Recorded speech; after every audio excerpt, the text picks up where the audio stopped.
Hello. We have a show. Hello. Hello, everybody. We should do it like a barbershop thing next time. Hello. It's never too late, Casmo. That's all right. Start the music. Let's do this again. So we're coming to you live in HD for who knows how long.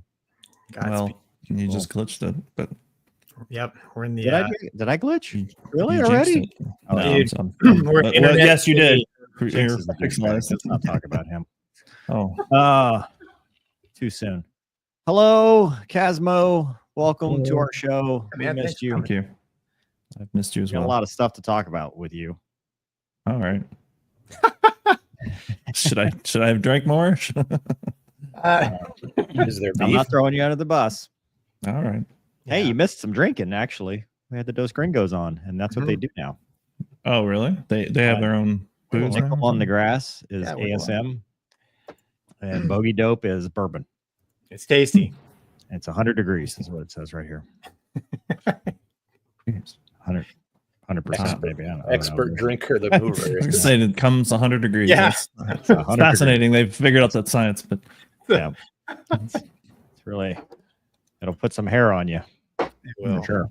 Yeah. Gonky got drunk before the show. no, dude, I just had a little sip. You got I love these guys. These guys are amazing.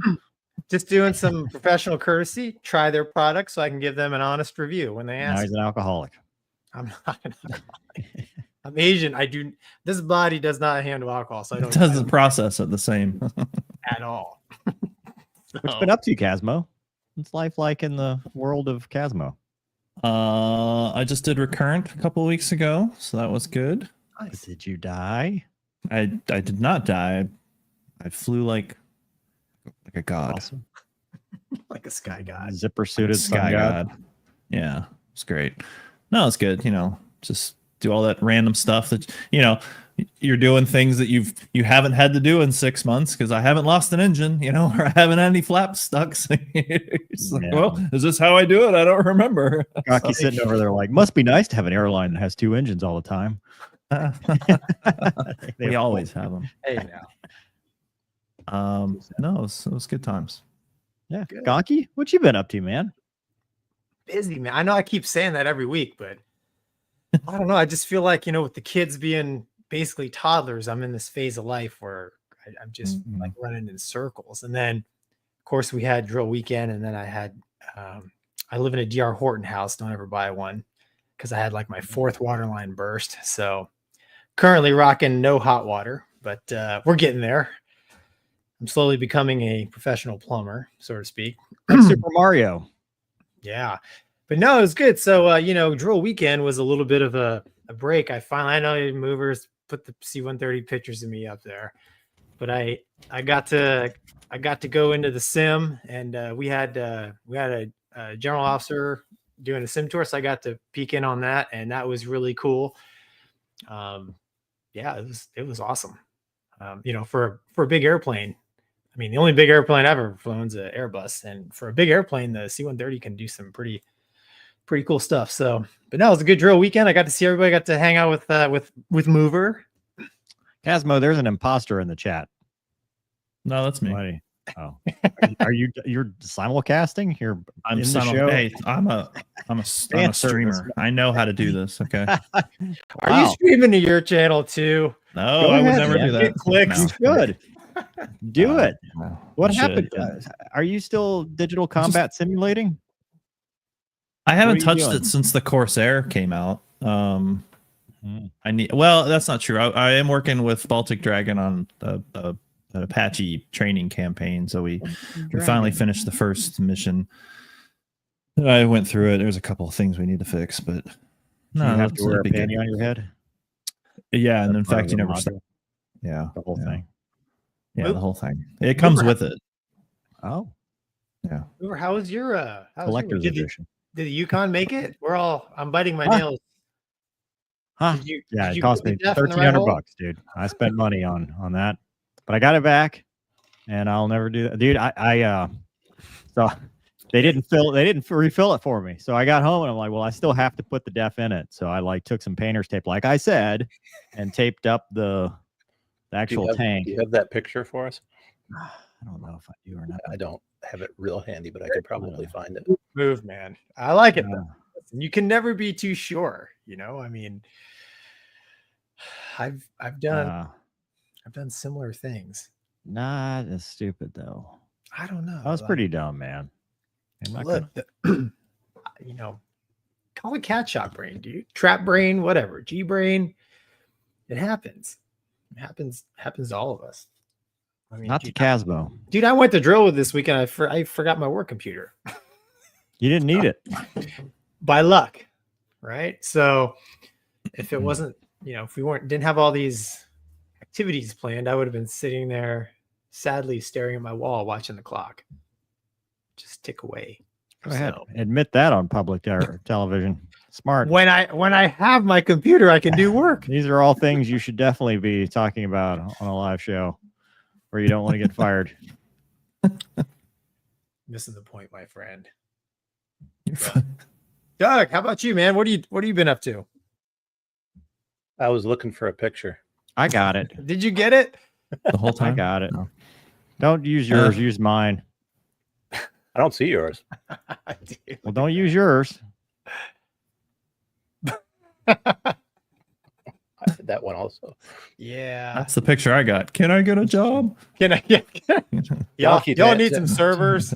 To answer your question, I'm enjoying the extended fallout of a motorcycle accident from my youth.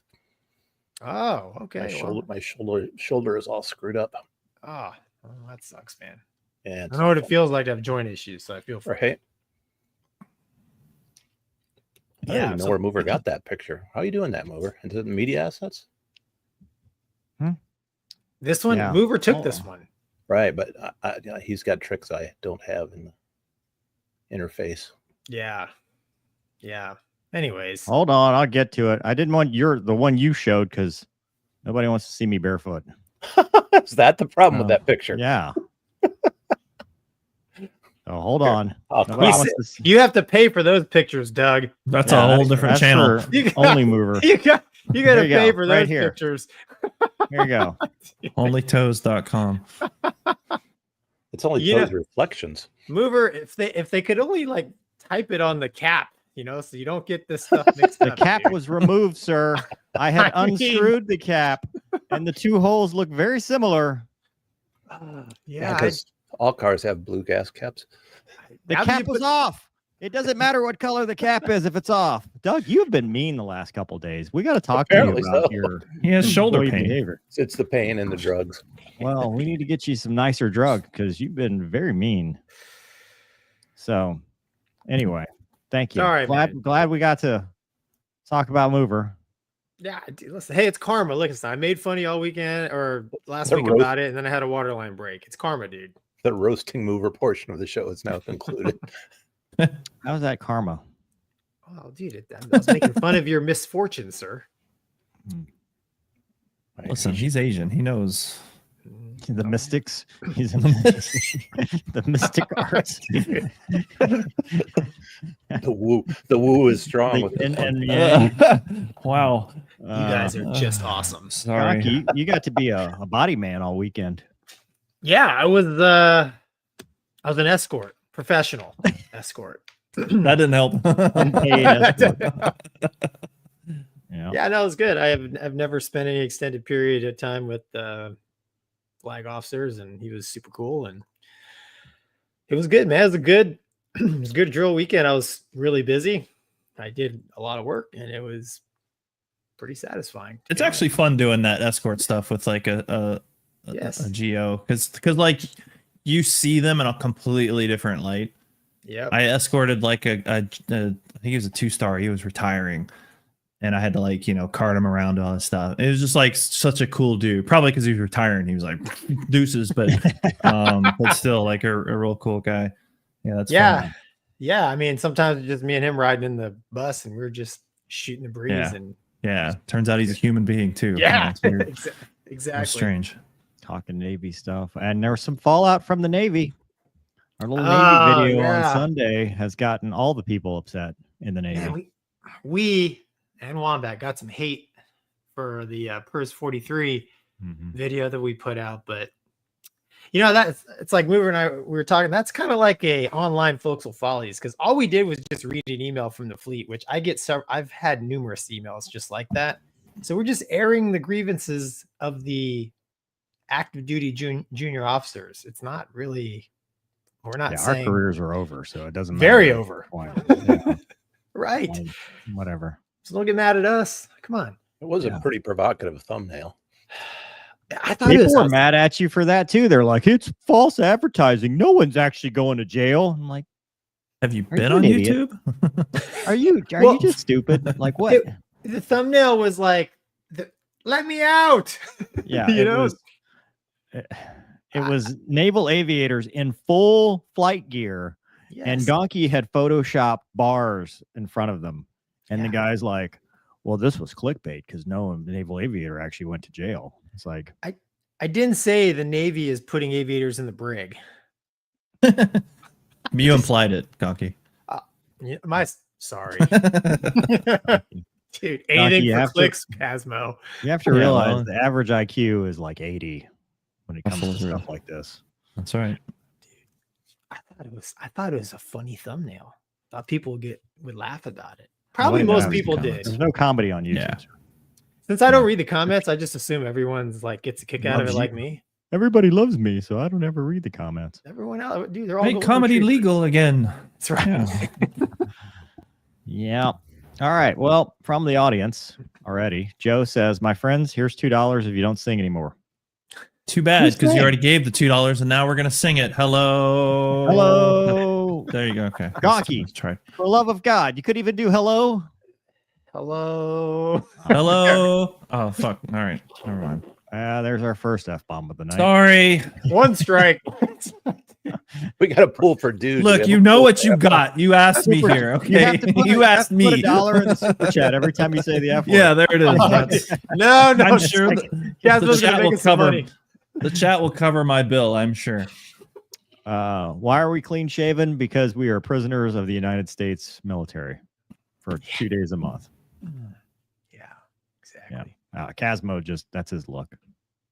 Do you ever grow a beard? I had a goatee going for a recurrent just because I could, but we can have goatees. We can't have full beards. Wow. I'd rather just have the full beard. Did you have a beard when you were active? No, I had a mustache when I retired just to give a big to the Army. Perfect. But did you ever wear the flight suit like Firebirds, or were you always the two-piece guy? Two-piece guy. I wore the Nomex when I was a tanker though.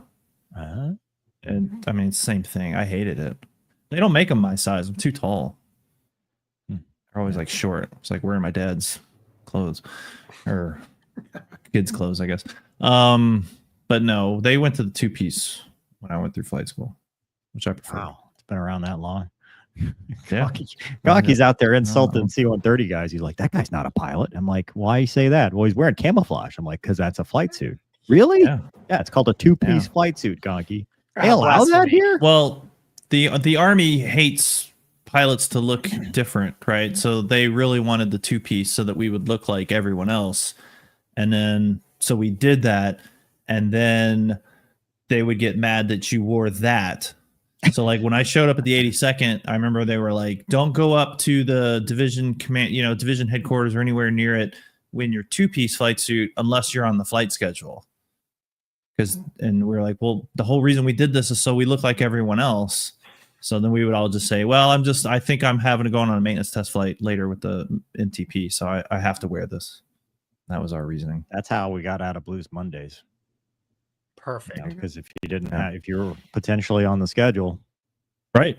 You never know. Well, I don't have time to change. No, it's like Superman. We can't do the whole thing. You gotta. Yeah, this is stupid. Yeah, I got other things to do. Yeah. Casmo is trolling himself, says Tom. I do a lot of things to myself. All right, kids. This is the part of the show you listen. Ask a parent or guardian to explain that to you. You put a disclaimer up when I'm on your show. Mover's photos and Casmo's. Yeah, Mover's feet and what Casmo does to himself are our own business. Damn it. Charles says, Mover, thank you. Your mishap report videos have made me a safer private pilot and a more vigilant one. cool. Yeah, we're actually going to talk about mishaps here in a second. Yeah, sadly. Cluterus says, "Sup nerds with love, Clute." Hey man, you think your buddy's going to show up today? Which one?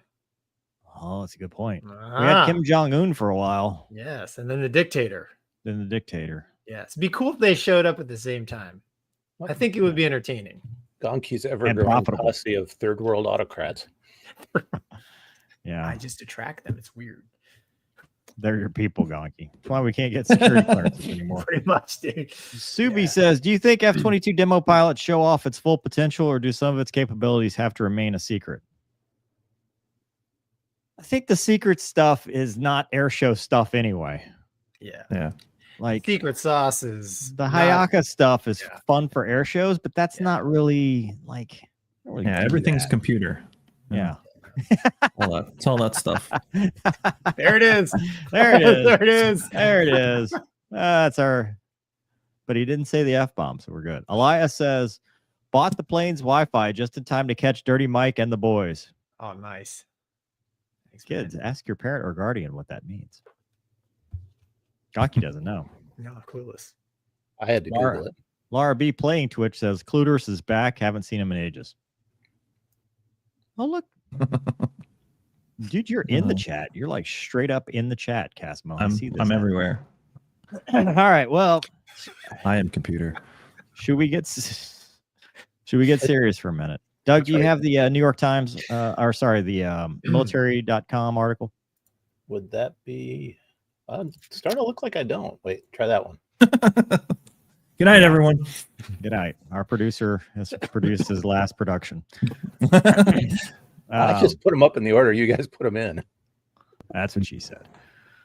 All right. Garbage in, garbage out. It's time to get serious. Can we get serious for a minute? Yeah. So last week, the NTSB had many hearings and a lot of information came out. And there's a couple things I wanted to touch on because this is obviously a hot button issue. We've talked about it on the show. Casmo, I don't remember if you weighed in on this one or not. I don't think I was here. Okay. Or maybe just like when it first happened, but yeah. Yeah. And I had Austin, who flew with the Pat 25 folks. I actually interviewed with him, and New York Times quoted that interview. So kind of a big deal now. But so there's been some updates, and there was a couple things I wanted to go through. If Doug would actually go back to the military.com thing that I just asked him to pull up that he doesn't have pulled up right now. I don't think that's the right one. But there it is. We're making the sausage, everyone. No, different one. That's not it. That's nothing to do with DCA. That's why I thought it was the wrong one. I don't think I have that link. Gonky. What, dude? I blame you. Listen, I literally put the links in as they are sent to me. This may crash my internet. So here we go. He reads whatever you put on the teleprompter. I don't actually check it. I just copy. As you put it up, I'll grab the link.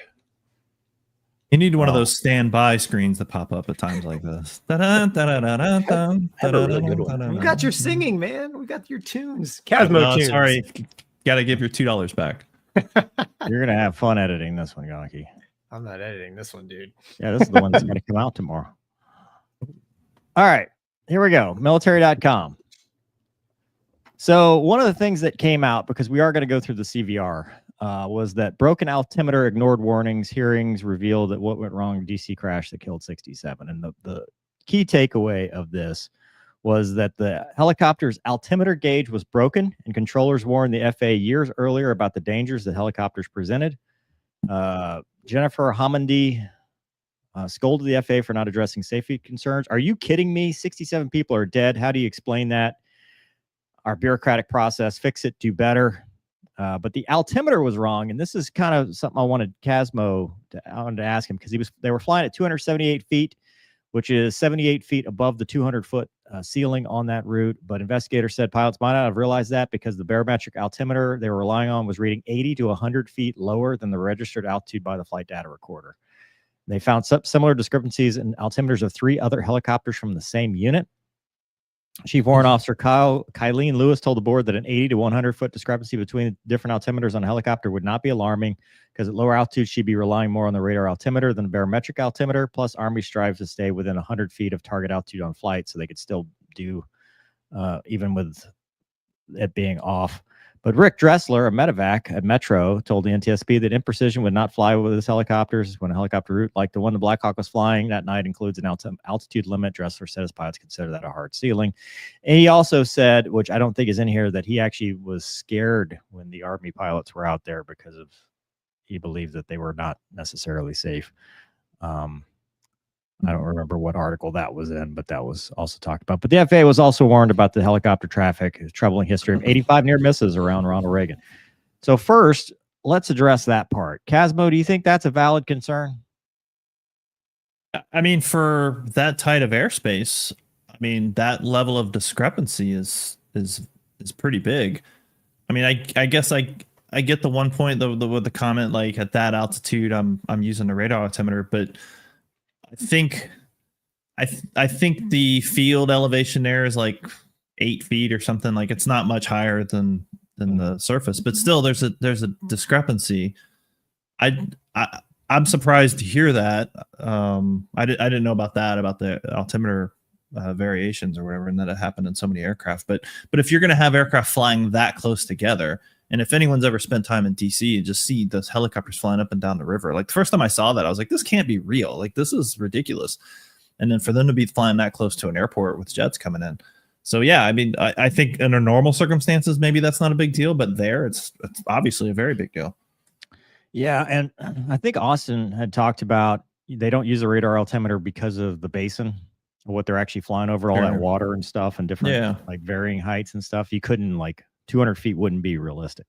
Yeah, well, you're going to get variations with a radar altimeter, and at the end of the day, ATC doesn't care what your radar altimeter is telling you. They're giving you an MSL, so that's what you have to work off. So it really doesn't matter what the RA says. And what if you have an RA go crazy? So yeah. And he also brought up that, and I guess one of your Army pubs, that when it says 200 feet, a lot of guys said, well, you got to be below that. And the Army said the highest of the limit is what he was saying. He was like an evaluator guy. And he's like, if it says 200 feet, you're at 200 feet. You're not below 200 feet because the Army says to be at the highest of the limit. Does that sound right? I don't know what that means. This was like back of the book stuff. I mean, there's the tolerance, right? And I don't remember what the Army, that doesn't even sound right, but whatever. You have to be plus or minus so many feet above whatever your target altitude is. But again, that kind of goes to like a different environment. Here, they're saying don't go above 200 feet. So it almost seems like I'd want to fly that at 100 feet to give myself a buffer. Yeah, but and that's what a lot of other pilots that I've talked to that have flown in that airspace are like, look, we're at 100. We're as low as we can go safely. Yeah. But I mean, the reality is, in what universe would we ever accept less than 1,000 feet separation? Like, the fact that 75 or 80 feet was the difference. That's insane. That's nothing. Yeah. That's nothing. I mean, okay, if they had been at 200 feet, that's still unacceptable. Like that, in no universe is that okay. Right. I mean, I would be thinking about like the downdraft from the aircraft flying overhead if I'm that close to them. So I just that whole thing just seems like it was just a bad idea, and it's honestly surprising that it's taken this long for something bad to happen. Yeah. So I wanted to go over the CVR because I've made my feelings known. We always want to, and I still see this. We still because I read the comments, Gonky doesn't. But on our previous videos talking about this, now that this has come out, people are like, Rebecca Lobach killed 67 or 66, I guess, because she DEI hired, killed these people, and that's what people keep harping on and stuff like that. And I wanted to go over the CVR because I read through it today, the full thing, highlighted a few things as we went through, and I think it's telling. And Casmo, I want to rely on your expertise as an Army guy, because to me, nothing stands out as this was the flight that something was going to happen, as they always do. There wasn't anything. But as far as what the CVR is, just for the heads up on it, the pilot was channel 1, and then the co-pilot was channel 2. She was sitting in the left seat. He was sitting in the right seat. She is pilot 2 for all of this, and or INT 2 or anything 2. He is 1, and then the crew chief is in the back for 3. So this starts It actually starts with 1846, so about 2 hours prior to the actual mishap, a little over 2 hours. They were, for the first 24 minutes, the instructor pilot was the pilot flying, and pilot being evaluated was navigating by pilotage, utilizing a time distance heading card. So she was on a check ride. The IP did not note any deficiencies or make any corrections of the pilot being evaluated during this period. Throughout the recording, the crew commented on the winds and the resulting effects of turbulence and ground speed of the helicopter. The winds were whipping, and they'll talk about winds the entire time. Radio transmissions received from ground stations and other helicopters were generally broken and of poor quality. Transcript began at 1911 as the helicopter was on approach to Greenhouse Airport in Stevensburg, Virginia. For the most of the transcribed portion of the recording, air traffic control radio transmission were only transcribed if they were addressed to Pat 25, beginning when the crew checked in with Potomac approach at 8:29 p.m.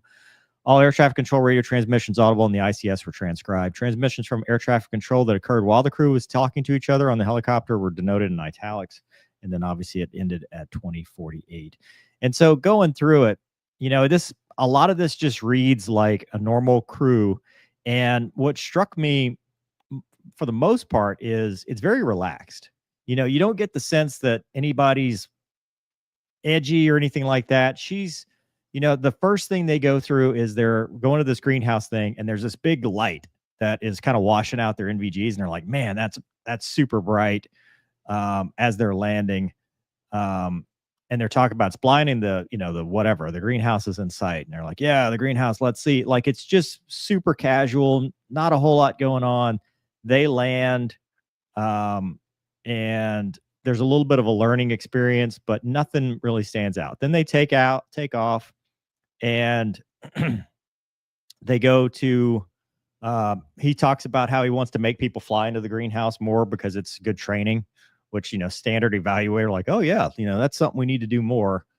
The dude sounds awesome. Like, I'd love to, this guy sounds like a great instructor from everything that I'm seeing so far. It just seems like it's, he's just relaxed, and he doesn't have that check ride atmosphere. So he's teaching as they go, it's nothing it's a good check ride. It's a low threat check ride. It's very low threat. Now, what strikes me is she's a little bit not proficient. She comes off as somebody who hasn't flown very much and is not super comfortable, especially at night on the NVGs, which is she was off for 5 months for medical. She only has 400 hours in the aircraft. It all kind of makes sense to me. Like, we're talking about, there's a little bit of a change of aircraft control. Who's got the flight controls? You have it. No, I have it. Sorry. That happens. Like, laughing. Yeah. Nobody's really saying, it doesn't seem tense, like they're getting along. And then he kind of quizzes her because they're talking about the wind's coming from the left, and left wind in helicopters, you can get the lost tail rotor effect and this stuff like that. And he kind of asks her, he's like, hey, what would you recommend to counteract the turbulence? And she's like, well, fly a little faster. Standard evaluator asking questions. Fly a little faster than 115. Yeah, okay, well, what else can we do?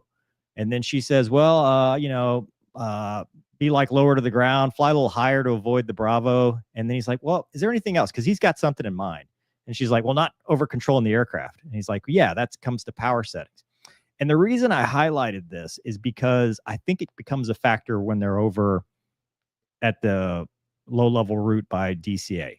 Because you've put this in your mind that, hey, it's turbulent, we're bouncing around. How do we react to this? Okay, power settings. We're just going to hold what we have. And he talks about, just so you know, it's giving us what we want. Fly the power setting and don't worry about VSI. So that kind of tells me, we put that in our head, like, hey, don't worry about VSI too much. So for a little high, we're going to get ourselves down, but we're not going to dive at it or anything like that. Because remember, their entire job is passengers. They're flying DVs around low altitude and training for that. So I think this kind of puts this bug in their head. And then they get, as they're going, another little learning point. They get the stabilator auto mode fail master caution. And they immediately go, is there anything wrong with it? Okay, I'm going to go to auto control reset. And they go through the checklist, and she is running it for him. And she's like, auto control reset, I'm going to look at the EP, but I already know it. And I thought he made a really good point because he goes, well, how's that supposed to look? And she goes, what do you mean? The EP? Yeah, any EP. And he teaches her. He goes, hey, run through. She's like, well, maybe more deliberately. He's like, no, we have the FRC codes, which I'm guessing is some kind of like quick reaction or some kind of card that they have to look at. Yeah, I'd like to talk about that. Go ahead for a second, if I could. Yeah. So I think probably what's happening there is so I don't remember what it stands for, but you're right. It's like a QRH, QRC card. That was not a thing in the Army for my entire time. The first time I ever saw that kind of stuff was when I went to the airlines. But the Army was very big about, he called chapter 5 and 9, right? Limitations and emergency procedures and underlying steps. And those were things that you had to like know and do. Like day 3 of the Apache course, we had a test on all the underlying steps and all the limits. And it was one of these, like, if you miss any of them, you're getting recycled or, crap like that. And so it became a thing where guys got very hung up on memorizing all these steps. And I will tell you, I did an investigation of a Black Hawk crash in Louisiana years ago. And long story short, it was a result of basically the very junior pilot going through those steps so fast that they didn't stop to realize that they were turning off the wrong engine. Okay. Yeah. So they thought they had a bad engine, and he reached up and pulled the power lever on the wrong engine because that was the step. But the step that's not in there is like, hey, dude, slow down and make sure that that the crew chief is telling you the right thing, or that there's actually an engine failure, or whatever the case may be. And so I think probably that there's a huge culture shift that's going on with pilots. And so this IP is probably flying with a lot of dudes who are immediately going through the immediate action steps instead of saying, hey, you know what? The airplane's not going to fall out of the sky because the stabilator is going wonky or whatever. We have time. Right. Yep. So there's very few things that you actually have to react to immediately. So that's the I guess the context to that FRC thing. And I think this reads like an IP evaluator that's got an emphasis item like you talked about, that's trying to drive that point home. Like, hey, ma'am, great job, but can we learn something? So there's a little bit of debrief going on as we're flying. So it's not like a very strict check ride just out the gate. And he even talks about that. It's pretty much confirmed that it's, but the FRCs is because we end up killing ourselves because we do something without confirming and verifying. So, I mean, yeah, that's the idea. It's not an immediate step. We're getting in the checklist, working as a crew to ensure we're doing the right thing. So exactly what you said, Casmo. And then she goes, yeah, sometimes I forget. Sorry about that. And they're back outside, doing what they need to do. And she went through flight school in like 2020. Yeah. Or she graduated in 21. Right. Those FRCs weren't around yet, because I was still in the Army, and those weren't around yet. So, and that crash I'm talking about happened in 2019, I think. Okay. So she's probably also one of those people that grew up a certain way, and now the culture is having to change to like, let's look at this card before we start pushing buttons. Yeah, for sure. And so they're talking about the wind. 350. So he's kind of talking about the corrections he's having to make because and they're doing this nav. She is guiding him as part of the check ride for the navigation, and there's wind that's a factor. And she says something like she's feeling a little dizzy when she looks down with the winds or whatever. I've never, knock on wood, I've never flown NVGs on a helicopter at night. I mean, I could see though with your ground track, especially at slow speed, your ground track doesn't match what your body is telling you you're doing. So you look down and it kind of gives you that sense of vertigo. Sure. People mentioned it. I don't see that it's relevant other than it just happened. I don't either. Yeah. I don't either. Because he comes back, he goes, yep, definitely windy. And that's a crew coordination thing. She sings up and says, hey, I'm kind of feeling this. And he goes, okay, roger that. Beautiful night. Keep me updated. And so they keep going. And they're talking a lot about turbulence. They're hitting, it's windy out there, wind's coming off trees, and they're just talking about keeping it in trim. And he's talking about flying the helicopter. He's like, she didn't like that at all. He is talking about how the helicopter is flying. So you can tell it's a busy night. It's not just a clear, everything's fine. They're working just the weather. Yeah. And so go ahead. No, I'm saying I agree with you, and it's busy airspace just in general. Well, it is, and here we go at 8 o'clock. They're talking to Potomac, and they're having radio problems. They've checked in, and they get a helicopter traffic call out, and Potomac doesn't hear them. They're barely hearing them, and they go, "Do you see him? Nope. Do you see him?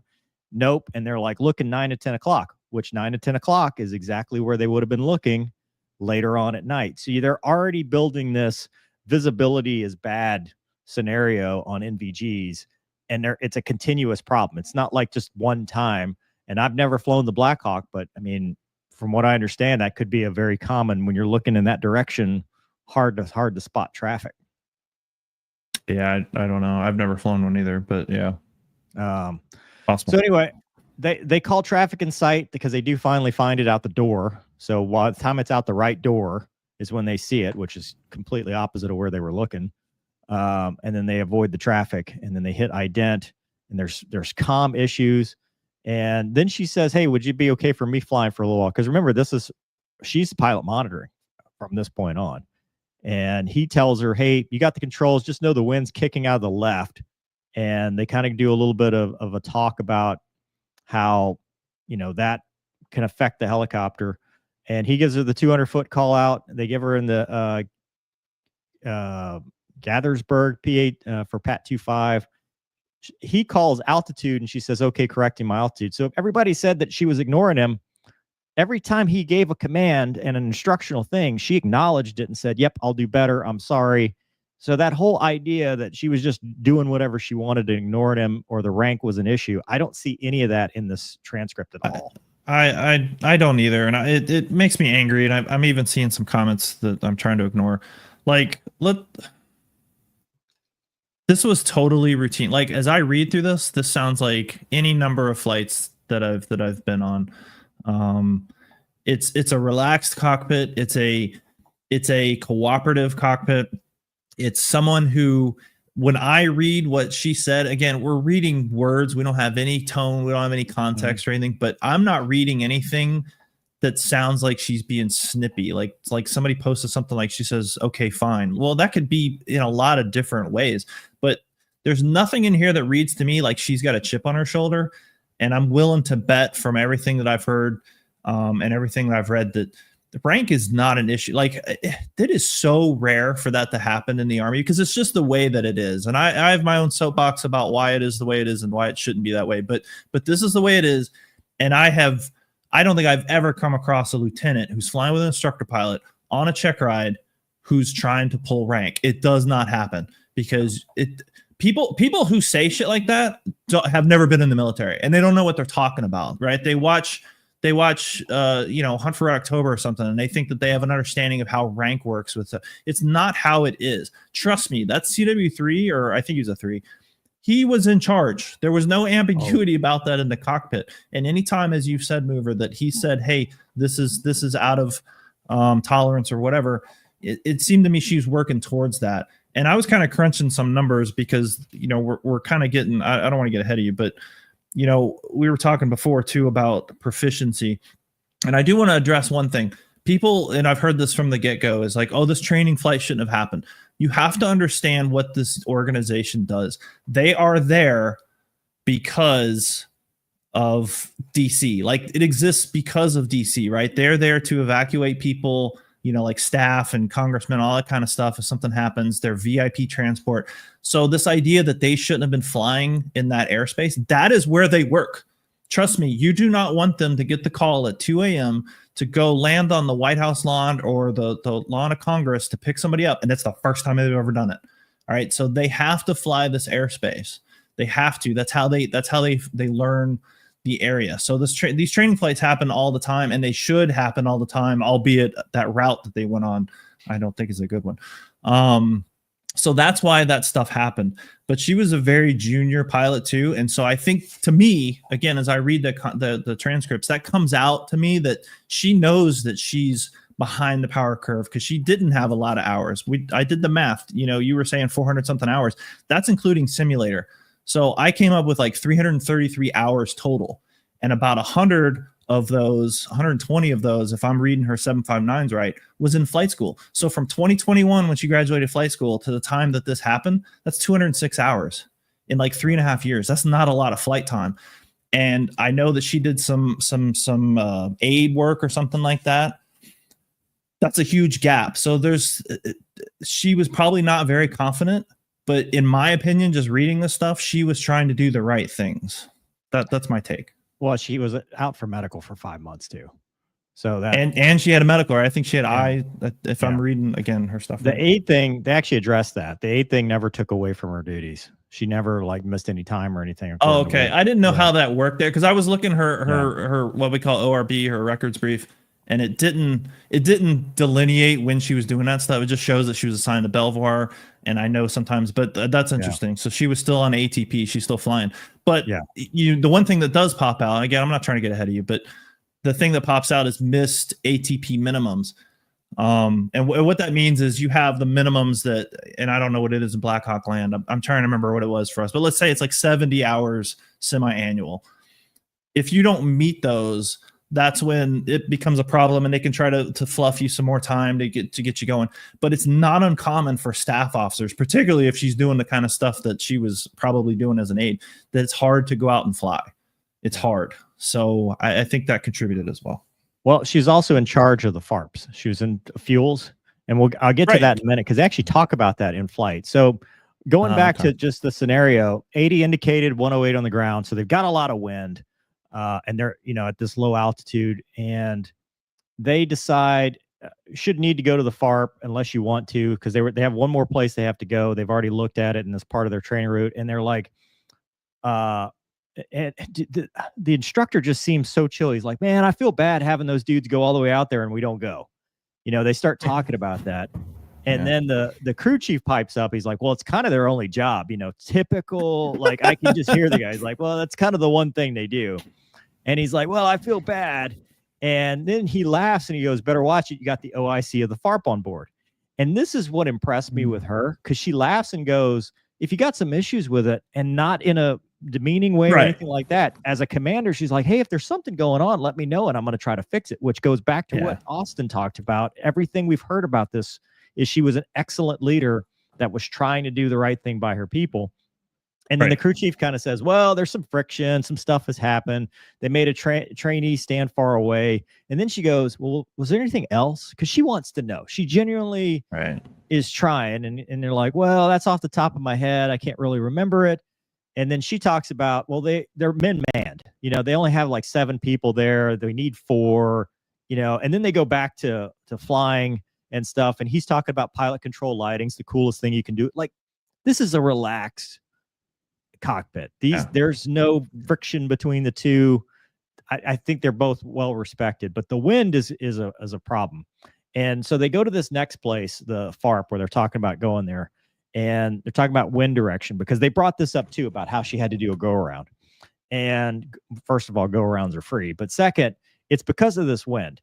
Because what they do is they approach probably opposite direction, and they get this quartering tailwind that is causing both lost tail rotor effectiveness in some degree, and this huge ground speed, like 100 knots. She's pulling the power back. She's getting her indicated airspeed pretty slow, which is a student error. And that's where I say she's like average to slightly below average, because her head work just isn't there, because she's not proficient. She's not doing this a lot.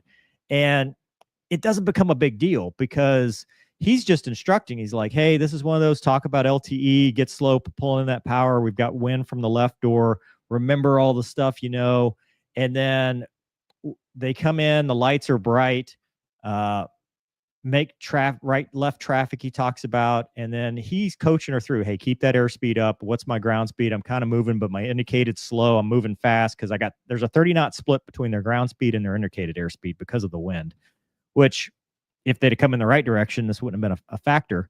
And he's just, hey, a little bit right pedal. And then they go left quartering wind. I feel it. And then they get in close, and it's a go around. Okay. Check ride, probably not the best place to have that, but it becomes a learning experience. The thing where she screws up is she tries to turn right, and he goes, well, hey, ma'am, why wouldn't you want to go into the wind? And she doesn't argue. She doesn't argue at all. He tests, get the airspeed up, and she goes, okay, yeah. And he explains. He does an instructional thing, which every instructor is going to do. Turn into the wind, use it more for lift. I don't think a qualified pilot should be having to hear this on a check ride, but I don't see a problem with him doing it because he seems like that good evaluator instructor that is always teaching. Every good check ride, I was just saying this the other day at Recurrent, like a check ride to me should also be a training event. Like every now and then you run into that dude who just wants to sit there and just, pencil, you did this wrong, but that's silly. Yeah, I agree with you. And most check rides I've ever been on, it's the same way. Like if you do something, because again, he's conscious of the fact, and I feel like we're like making excuses. No, we're just like being honest about like our perception of what we think and from our own experience. But my perception is that he went into this knowing that she's low time. Mm-hmm. And I didn't even do the math on how many goggle hours you have, but if you've never flown goggles, you should take a big tall glasses, shut the F up, because you have no idea what you're talking about, because it's hard. And it's hard to do in an urban environment. There's a lot of lighting, ground lighting out in that area. About that a lot too. It's incredibly difficult, and it's very unnerving. To fly in the dark with goggles, it took me a good couple 100 hours before I felt comfortable. And then once you do it, once it clicks, it's like, oh, it's awesome. But that first like 100, 200 hours flying at night under goggles, and again, if you're not doing it consistently, it's incredibly off-putting. It's scary, and you're in a very busy airspace. There's towers, there's all kinds of stuff going on. So there's a lot of stress, there's a lot of pressure that's going on right now. And it sounds to me like he's taking that into account and saying, I'm not gonna just be an asshole. I'm gonna be, and he's probably like this for every other check ride too. I mean, he just sounds like he was probably a dude that was like coaching people along. And that's not pencil whipping dudes through. That's being an instructor pilot. Yeah, you can't wash everybody out, but you can't. I would also have anybody. To your point, Casmo, remember this is a Lima, steam gauges, which adds to the complexity. We're not talking glass cockpit, glass panels. We're talking steam gauges that are hard to see at night, because you're looking under the goggles. You're looking under the goggles. Yeah. Yeah. 100%. So they're talking, lights bright. And then she says, she's not sure. This rattled her confidence a little bit. She's like, I'm not real sure. And he's like, totally awesome instructor. He's like, what's up? She's like, this doesn't feel right. And he's like, you're good. You're just getting your ass kicked by the wind. And she comes in and she now tries it and says, I'm just not comfortable. And she does her own go around. She's like, you know what? It's rattled her a little bit. And so he goes, hey, ma'am, you mind if I give it a shot? And she says, which shows you that she's trying to learn. Yes, please. Because she wants to see this. She wants to, the IP demo. I've been there, dude. I've been there where I, got rattled by something and the instructor says, hey, you want me to try that? And like, yeah, please. I want to watch, because you learn by that. And so he does 100%. It. And just, he's a great pilot. He's a awesome pilot that makes it work, and the crew coordination works out, and he sets it right down, and it works out. And he said, and then after, he's trying to alleviate her stress. He's like, yeah, the wind makes it tricky, but it's the wind sock has been blowing 300, but you can come in any way you want as long as you come in and make aware of those lights. Like he's still explaining how he did it and instructing. He just seems like the kind of dude you'd want to fly with. And she's just kind of like, well, maybe I need to be higher in my chair, because she's trying to figure out why it's not working for her. She's also remembering that she's on a check ride, right? Yeah. Like you just did a go around on a check ride. Yeah. And while that's free and all that stuff, it's still, I had to do 2 go rounds on my 737 type ride. And let me tell you something. For a dude who's been shot, like I was sweating bullets. So I can imagine for her, she's sitting there in the dark and she's doing go rounds and she's just sitting there. I just failed this truck ride. You know what I mean? So yeah. Well, and he offers, hey, you want to do that? And she's like, because she didn't want to put that risk on herself on the truck ride. So she's like, no, okay, well, let's go, on to the next thing. And here, they see the deer, and she asks if he's a hunter, which that sounds like the standard check ride. Like, so you like things, yes. When you're get them talking about something else. Let's not think 100%. About, Yeah, and he's trying to make it easy. You know, he's like, oh, I saw a shadow, almost pooped myself. Like he's trying to calm her down. Like he knows that it's a little bit rattling because it's a check ride. And then she, you know, checks in. She calls herself out, or he calls himself out. Sorry, he checks in and says that was a terrible call. I mean, the guy is just self-deprecating, really relaxed. And now we're getting into the Potomac approach. So they talk to the National Tower, and they request the Cabin John route, Route 1, Route 4, Davison. And if you look, all the transmissions are broken. They are having radio issues. In fact, she comes out and said, "Is he muffled?" And she's like, "Yeah, I didn't catch what he said. I'm glad you did." Like all this comm, they're having radio issues, and that's not helping the situation. Volume's 18. It's loud enough. Ma'am, you can fly. Sounds like you've communicated all that needs to be communicated. So they have a change of aircraft control because she wants the flight control. She wants to fly because, you know, she wants that time, like you talked about, Casmo. So they give her the ident, and they do that, and now you can hear broken transmission. Route 1 to Route 4 is what they request. They get it approved, and the comm sounds really crappy. Do they have a UHF? Winds are 3-2. Like they can't get a full radio call out. And then they say, well, do they have a UHF? Because sometimes UHF works better for military aircraft because they're on VHF. And they said, well, he sounds really crappy, but we don't know if they use UHF. So we're going to stay on VHF. And they're talking about Blackjack. I don't know what split the peas are, but they're talking about some other aircraft that does something that they usually don't want them to do, which tells you they're familiar. She's familiar. She goes, I thought they didn't want us doing that, which means this is not her first time in this airspace. She's at least familiar with what's supposed to be happening. And this is also the first time they start talking about other aircraft, and they even make fun of this other Blackjack out there. But then he puts the radio in COM 2 and see if he could pick up better, because sometimes they're different antennas, right? COM 1 will be up top, COM 2 will be down, and maybe sometimes you can get a better reception.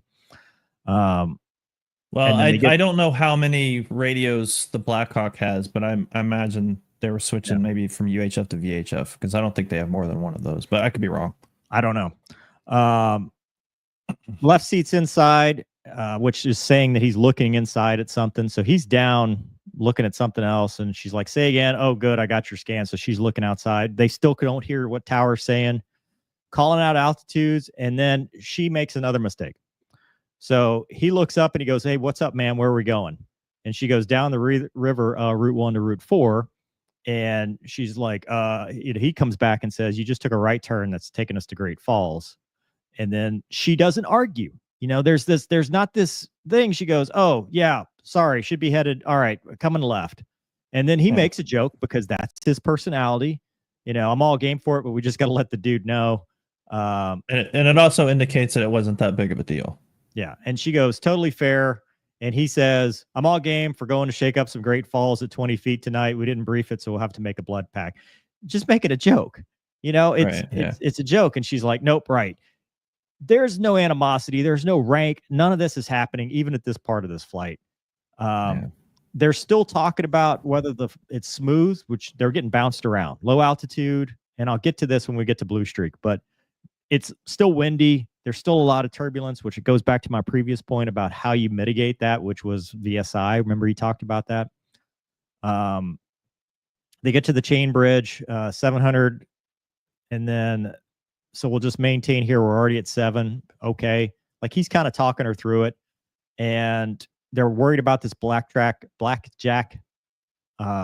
traffic. And then he said, what did we request? 1 to 4. So we'll head straight down the river. So straight down the river. There's no lateral confines, just be down the river. And that's what they had agreed upon. And they're still worried about Blackjack at the Memorial Bridge because that's their threat, is other helicopters. And Blackjack is a Coast Guard. Okay. They're looking for that. And here's the first indication. I don't see him yet. Oh, he's down in the lights. Remember cultural lighting like Casmo just talked about at NVGs? And you're very low altitude. So all of that light is stacking on top of each other, right? So it's kind of like the beaten zone of shooting something if you're strafing or whatever, right? if you're looking down from the top, you've got this map view of all this lighting, and then you can see movement a little bit better, right? Now, lower your view to everything. At 200 feet is not very high. You're seeing all that light for the next however many miles. It's all stacked on top of each other. So it's going to make things very hard to see other aircraft. It's very difficult to see other aircraft in that environment. So he talks him through chain bridge at 700. Next will be the key bridge down to 300. And that's for the first time we hear Blue Streak 5307, which I don't know necessarily that they'd be listening for, but this is where they say winds, which is 320, 17 gust 25, which means they're going to be crabbing as they're going across. But it's gusty winds. So turbulent, a lot of winds. Blue Streak now gets circled to 3-3, and they take that. And then she talks about getting choppy close to the ground. Oh, yeah, down low, it's going to get choppy. We're at 300. She says we're at 300, and he says, well, I got you at 4 looking for 3. And then she descends further, and he goes, okay, there's 300 for 200. So there's a little bit of discrepancy, but they don't address it. She's just complying. It's not ignoring. She's just 100% complying. And that's where the change to runway 33 again is reiterated. She calls out 200. There's no response. He's still talking her through the right pedal because of the winds, because of their crabbing and the winds coming off the right side there. And then they call clear left. There's a crane, no factor, which is what they're supposed to do, call out obstacles. And you're at 300 feet, come down for me. So he, on his gauges, is saying, you know, you're a little high, and she doesn't argue. All she says is, yeah, go down to 200, crane out the right, no factor. Okay. I don't see any problems with that at this point. Now, 1 minute later is the first call out. Pat 25 traffic just south of the Wilson Bridge is an RJ at 1,200 feet for runway 33. And then they come back. Pat 25 has traffic in sight, request visual separation approved. And that is the instructor. The instructor says he has the traffic in sight. They don't even talk about it. There's no, all he says is he's got them stacked up. So the instructor says, I see him. Immediate response. She doesn't even acknowledge the traffic because she's busy flying. So I'm assuming there's this assumption in the cockpit that if he called the traffic in sight, that he's got them. And then he makes a comment, he's got them stacked up, because what he's looking through is this line of aircraft. Yeah. That are just and let me address that too, because I'm sure that the conspiracy theorists out there right now are just loving it, because like, well, why did he call it in sight if he didn't have it in sight? You don't know they didn't have it in sight. Why didn't she call it? Because she's flying the goddamn airplane. Okay, so I just the other day I had to do an almost go around because the controller said there was another aircraft. My co-pilot saw the aircraft. I didn't look because I'm trying to fly the airplane and get ready to land, and I was much higher than these people were. So yeah, that's why you have two people in the cockpit, right? So if he saw the traffic, and as you just said, he's got them stacked up. We've all seen exactly what he's looking at, right? Airplane, rolling into the airport. They're all lined up. Which airplane did he see? Did he see the right one or not? And I don't know, but what we just talked about, there's an altimeter discrepancy right there. And jets move kind of fast. Also, too, at this point, the line is all from the same place. They haven't split off. Like, it would be a kind of a diverging line towards 3-3, but it hasn't started yet. So he just picks out the dot and says, we must be okay, in his mind, more than likely. And he goes back to the winds. We've pretty much got a right quartering tailwind is going to be pushing you. So he's talking through the crabbing and stuff like that. Better not fight the wind, right pedal. She's probably out of trim. And then tower comes back. You got the RJ in sight. Now you hear the beeping with the audible alert, and there's an interruption because Pat 25 is coming back. Yeah, I got the traffic in sight. And she says, I don't know, whoa below, which I think this is a reference to how bumpy it is. Like, she is now, bounced around and not on altitude, and she's kind of getting bounced around turbulence wise. And then he says, all right, ma'am, come left for me. I think that's why he's asking. And she says, sure. She doesn't argue. She just says, sure. And he says, we're kind of in the middle of the route. So he's basically telling her, hey, we need to hug. They're not off route. They're just, maybe we hug the shoreline a little bit more. That's what they're asking. I don't think either of them ever put it together that this was a circling. And then, basically the impact happens. So between the time, I want to point this out, 52.5 is when he says come left, and the impact is 57.6, 57.7.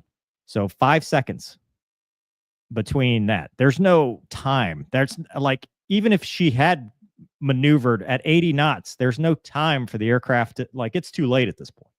Yeah, the closure rate's at that point 200 knots. Yeah. All right, so there's that one. I wanted to go through the airplane one, not the whole thing, but there's a couple things I wanted to go over. Gonky, you're good, buddy? Gonky still alive? Just checking you. Oh, dude, the Mover and Casmo show is way better than the Mover and Gonky show. I'm digging. You guys keep going. This is very Somebody in the comments said this is what Mover must feel like when you start talking about the boat. Yeah, with Wombat. So a couple things I highlighted here. They get the initial check-in, expect light chop. So everybody's talking about the turbulence and the wind and all this. So it's not just them complaining. This is a known thing. So they come in for the landing, and then they ask if they could take runway 33. The captain says, we got the numbers for it. Co-pilot says, we sure do. Let me check. Yep, same numbers. And then, yep, we can do that. Change to circle to land. And they just go through their normal checks. Flaps 30, gear down, all the sounds look right. You know, they're not hearing anything about traffic. So they're just doing kind of their before landing checklist is complete. Thank you. No problem. Pat 25, they hear them say Pat 25 Roger, but they don't really, you know, there's no correlation to it. And then configured, you want me to clear the flight director? Because he's doing it visually. He's not using the box or anything like that. And then he clears it off. And he hears Pat 25 traffic. This is the only indication. And it doesn't say who it is. So if I'm the Blue Streak guys, I'm not even thinking about it. You know, RJ at 1,200 circle to runway 33. I mean, maybe you would think about that. He says he's got to level off. So I'm not sure if they had like a step down before they could make the turn. But I don't think it's really completely relevant. They hit 1,000. And you hear runway 1 line up and wait, traffic is circling 33. So that's the other indication, which that was not on the other one. And then stables, spoilers stowed, confirm missed approach, altitude set, all sounds normal, 200 feet set. This all sounds like normal airline stuff. 500, they get their stable target sync call, and 2 white, 1 red. Everything's looking good for these dudes. Then they hear Pat 25, you got the RJ in sight. And if they had been, you know, if it hadn't been the busiest airspace in the country and just one departure in this is probably where they could have saved the day, because Pat 25, you got the RJ in sight and you hear the audible alarm in the background and they get a traffic. I mean, this is at 20:47:40 and the impact is 47:59. So 19 seconds they could have done a go around and missed this. But that assumes it's not DCA. There's not 100 people talking at the same time, and everybody is on their game. And it's standard to go around for a traffic call, which it is not. So did the possibility exist to prevent this? But no, yes. Was it likely? No. Swiss cheese lines up, right? So they had indications. The TCAS did what it was supposed to do. It's not going to give you an RA at low altitude, but they did get a traffic call, and they did hear pass behind the RJ, and they, you know, unfortunately they get the, you know, they saw it.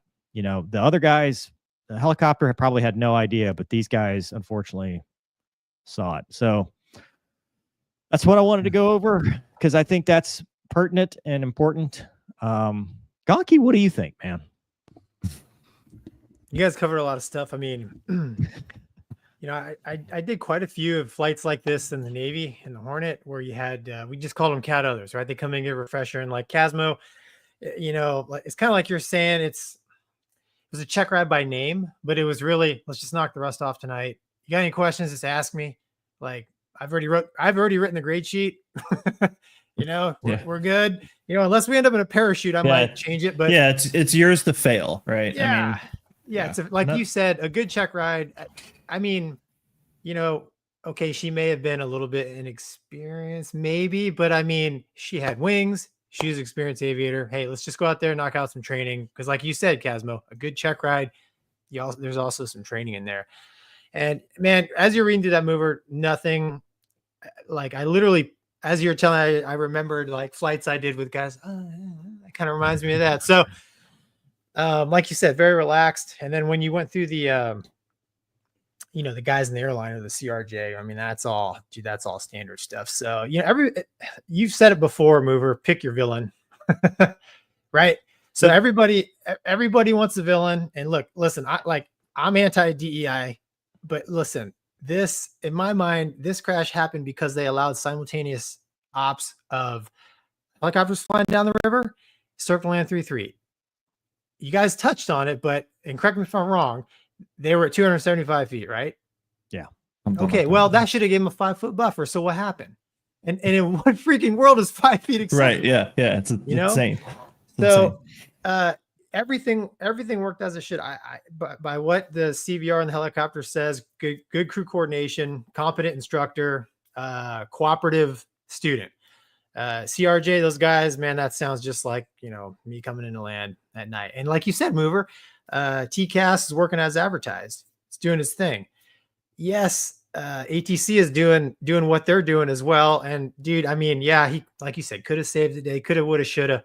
Hindsight's 2020. I don't put the blame on the ATC guys. To me, it's pretty clear at this point, having looked at all the facts, why on earth procedurally is that allowed? So, and Casmo, maybe you can shed some light anymore. That has been shut down. Well, that is no longer a thing. Well, yeah, it should have never been a thing, right? Yeah. But again, how many close calls did you say there was? Like 80 something?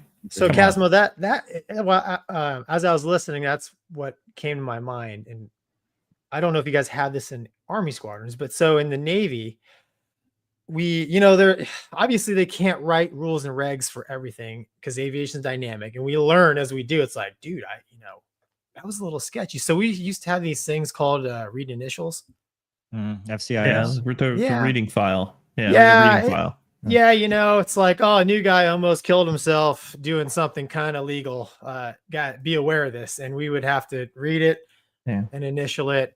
Does anything like that exist in Army helicopter? That probably was the whole, hey, let's use the QRC, the card. That was probably a product of that, right, Casmo? Well, the only thing I can think of that sort of relates to what you're saying is we call the reading file, and that's just like really like procedural changes or something, and then like they'll change your card to red, right? So when you go in to go fly, you look over and say, oh, my name is red. Mm-hmm. What am I missing? Oh, document 2, 3, and 4. Let me read those real quick. Yeah. And the only reason why I bring it up is if there were like 80 of these near misses, I would think there, and there would be a read initial, but I don't know. And would that have? Well, no, it's to me that like that's beyond that. That's it makes me mad. A good friend of mine died in Fort Lewis some time ago, years ago, and they had a midair collision. Two Kiowas ran into each other, and upon investigation, they found that the range that they were operating in, this was a known area where there was comm blackouts, and like it was one of these things where like this had almost happened many times already, and people knew about it, and it was just like, well, we'll just wait till somebody dies. And so 4 people died before we finally fixed it. And that's what this is. Like 80, like get out of here. Like, What are we waiting on the 90th before we do something about it? Like 4 or 5, it's like, oh, this was a problem, right? Like 10 is like, okay, boys and girls, we need to stop doing this thing and figure out what's wrong. At 80, people should have been fired. And it has nothing to do with the pilots. It has nothing to do with the tower controllers. It's whoever is in charge that allows this shit to go on. And I don't know how long that route existed. I lived in DC back in 2015. Them helicopters were flying up and down the river back then. That's what should have been fit. And it's not partisan. It's not political. It's just like, who proved this and who knew that this happened 80 something times? Well, so the NTSB chairman, that's actually one of the parts I watched live, was livid. Because she's like, FAA had this thing, airlines had this data tracking, the NTSB had this data tracking. Nobody was talking to each other. The Army didn't know that there were 80 near misses, right? See, that's wild. Yeah. So right, remember, exactly, remember Casmo. one of the things she brought up is, remember the T-38 versus the Airbus right after this happened, and we were like, oh, T-38 flyover, and we kind of talked about that. She called American Airlines because that's who was involved, and they said, what are you talking about? We have no idea. Like because there's no data sharing, or there was none. And that was her question. She goes, how do we break down the bureaucracy, take down these walls, and ensure that people are getting the data till we know that there's a hotspot, that we know that this is an issue? Because realistically, if they had been on runway 1, we're not having a show right now. We're not talking about 67 people dead. Yeah. It's like and we track all this data. Yeah. We track all this data, right? Like, heaven forbid I'm greater than 500 feet per minute rate of descent on landing, because the box in the back will tell the company that I landed at 600 feet per minute, or that I was there for a minute, below 500 feet or something. And like, we have all this data, and no one's doing anything with it in a meaningful way, right? We're gonna bust your balls because you landed too hard or something like that, even though it was perfectly fine. But we're not gonna fix these procedural problems that will result in somebody crashing or running into somebody or something. It's stupid. Pisses me off. Yeah, like I said, man, Casmo, I'm not saying like our read initial would have fixed it, but I'm just curious. No, I understand. But dude, you can't. I mean, just being completely unbiased, like you said, you're not going to sit there and tell me that it was acceptable to have circling approach to 3-3 while having helicopters at night go up and down the river with just we got them in sight, because 100 feet. 100 feet at best 100 case. feet. If everything had gone the way it's supposed to, 100 feet. Can you fucking imagine? No, dude. That's like unacceptable. We and what Austin had talked about was that they were having people hold at the bridge. If there was somebody circling on 3-3, they would have other helicopters hold at the bridge. That was a technique, though, right? That wasn't. Yes, it was a technique. It was the normal technique, but it was something that they were used to. But in general, this mishap is the result of poor execution of a plan that never should have been in place in the first place. We're very lucky. I mean, it was the time bomb, dude. It's gonna happen, right? I mean, you can throw the 2 Army pilots under the bus all you want. They were on a training flight. I get it. People don't want military training around civilians. Yeah, she was showing that, she was average to slightly below average on this flight because whatever proficiency or whatever, but she didn't intentionally do it. She wasn't like put there by any other means than she was a pilot in the squadron doing a check ride, and she happened to be the one on the controls at the time. But it's a moot point because he's the aircraft commander, dude. Like that's the other thing that he's the one that called visual. He called visual and requested visual separation, and there was no discussion of you got him. He was the one that called visual. So if you want to blame somebody, which I don't, because I don't think you can put that on that one person. Now, the other piece people said was at ADSB. They turned their ADSB off. You don't want, when you are a national security mission, you do not want to show the patterns and what those helicopters, those routes fly. That's why they don't turn their ADSB. It's a national security issue. So also, I don't think they even have them. They did. No, they did. They did. Because of that mission set. Because I don't think normal Blackhawks have them. They have it, but it was off, and they were, people were like, well, if they had ADSB. Here's the other thing about ADSB. It's not going to do anything. It's not going to do anything because the Blue Streak RJ, number 1, got a TCAS alert, so the system worked. And number 2, TCAS does not rely on ADSB. TCAS relies on Mo3 Charlie. So nothing would have changed if everybody had been on ADSB. Not a single thing would have been different. Choose your villain. But at the end of the day, it's the crap procedure that was allowed, dude. I mean, we don't accept that anywhere else. There's no place on Earth in the landing environment where you're like, well, it's okay to pass within 100 feet of another aircraft. I can't even imagine it, dude. I can't even imagine. The margin of error there is so narrow. You're in the least maneuverable state in an airline. Right, yeah. You're screwed, dude. 100%. Well, Casmo, you can answer this because another dumb question I get is, well, why couldn't the helicopter just hover? Oh, I hate people. OGE hover at night after you've been flying 80 knots on goggles? They're at 80 knots. You don't just hover. Don't get me started. It's like one of those things. Like, I don't know, why don't you poop out of your mouth? Like, it's just you just don't hover suddenly from 80 knots. And I will tell you that, yeah, there is something you can attest to this too, because you fly helicopters, flying straight and level at speeds, or just flying forward and then transitioning to hover behind, like, like I used to, have to do it to trees and a patch. Like it takes a second, like your brain, like, whoa, okay, I'm doing something different. So the idea that you're just going to pull up into a 200-foot hover and dodge the jet, like, get out of town. I hate you. Whoever you said that. And we're flying Airwolf because you're stupid. Yeah, you need Airwolf would probably do it for you, but Airwolf would go burner and quick. Yeah, you just go burner. Yeah, the clacker. I don't think people understand. Like, and you highlighted it a couple seconds. Like, there's so much. I don't want to call it chaos, but there's just a lot of external things happening to you in the airline. Like, they had a lot of stuff going on that's normal, but it's a lot. And then the helicopters got a lot. There's a lot of traffic. There's the radio's going. And it is super annoying when the radio's not working great and you can't make out what someone's saying and stuff. So there's a lot going on. But again, that 100-foot separation is ridiculous. It should be illegal, and somebody should have went to jail. Glad you asked, Phil O. ILS PRM. Go look it up. There's a whole procedure for simultaneous landings on parallel runways and special training. Close. And special training. Yeah, you can't. Not anybody can do it. It's not just anything. That's right. There's breakout special thing on your ticket. It's a whole thing on the check ride we have to do separate, and it's not just best case 100-foot separation. There's a whole litany of stuff. So look that up. That's not right. Anyway. Yeah, I mean, for our recurrent, like, that's one of the hardest things we have to do is the circle to land. You break out right at minimums. You got to circle to land. Like, it's not just you just do it. Like, you're not just whipping around in a Cessna. Like, you're doing it at speed. It's a lot going on. And oh, by the way, you're also looking for a helicopter that's down below you, and you don't have goggles on. So wild. Yeah. All right.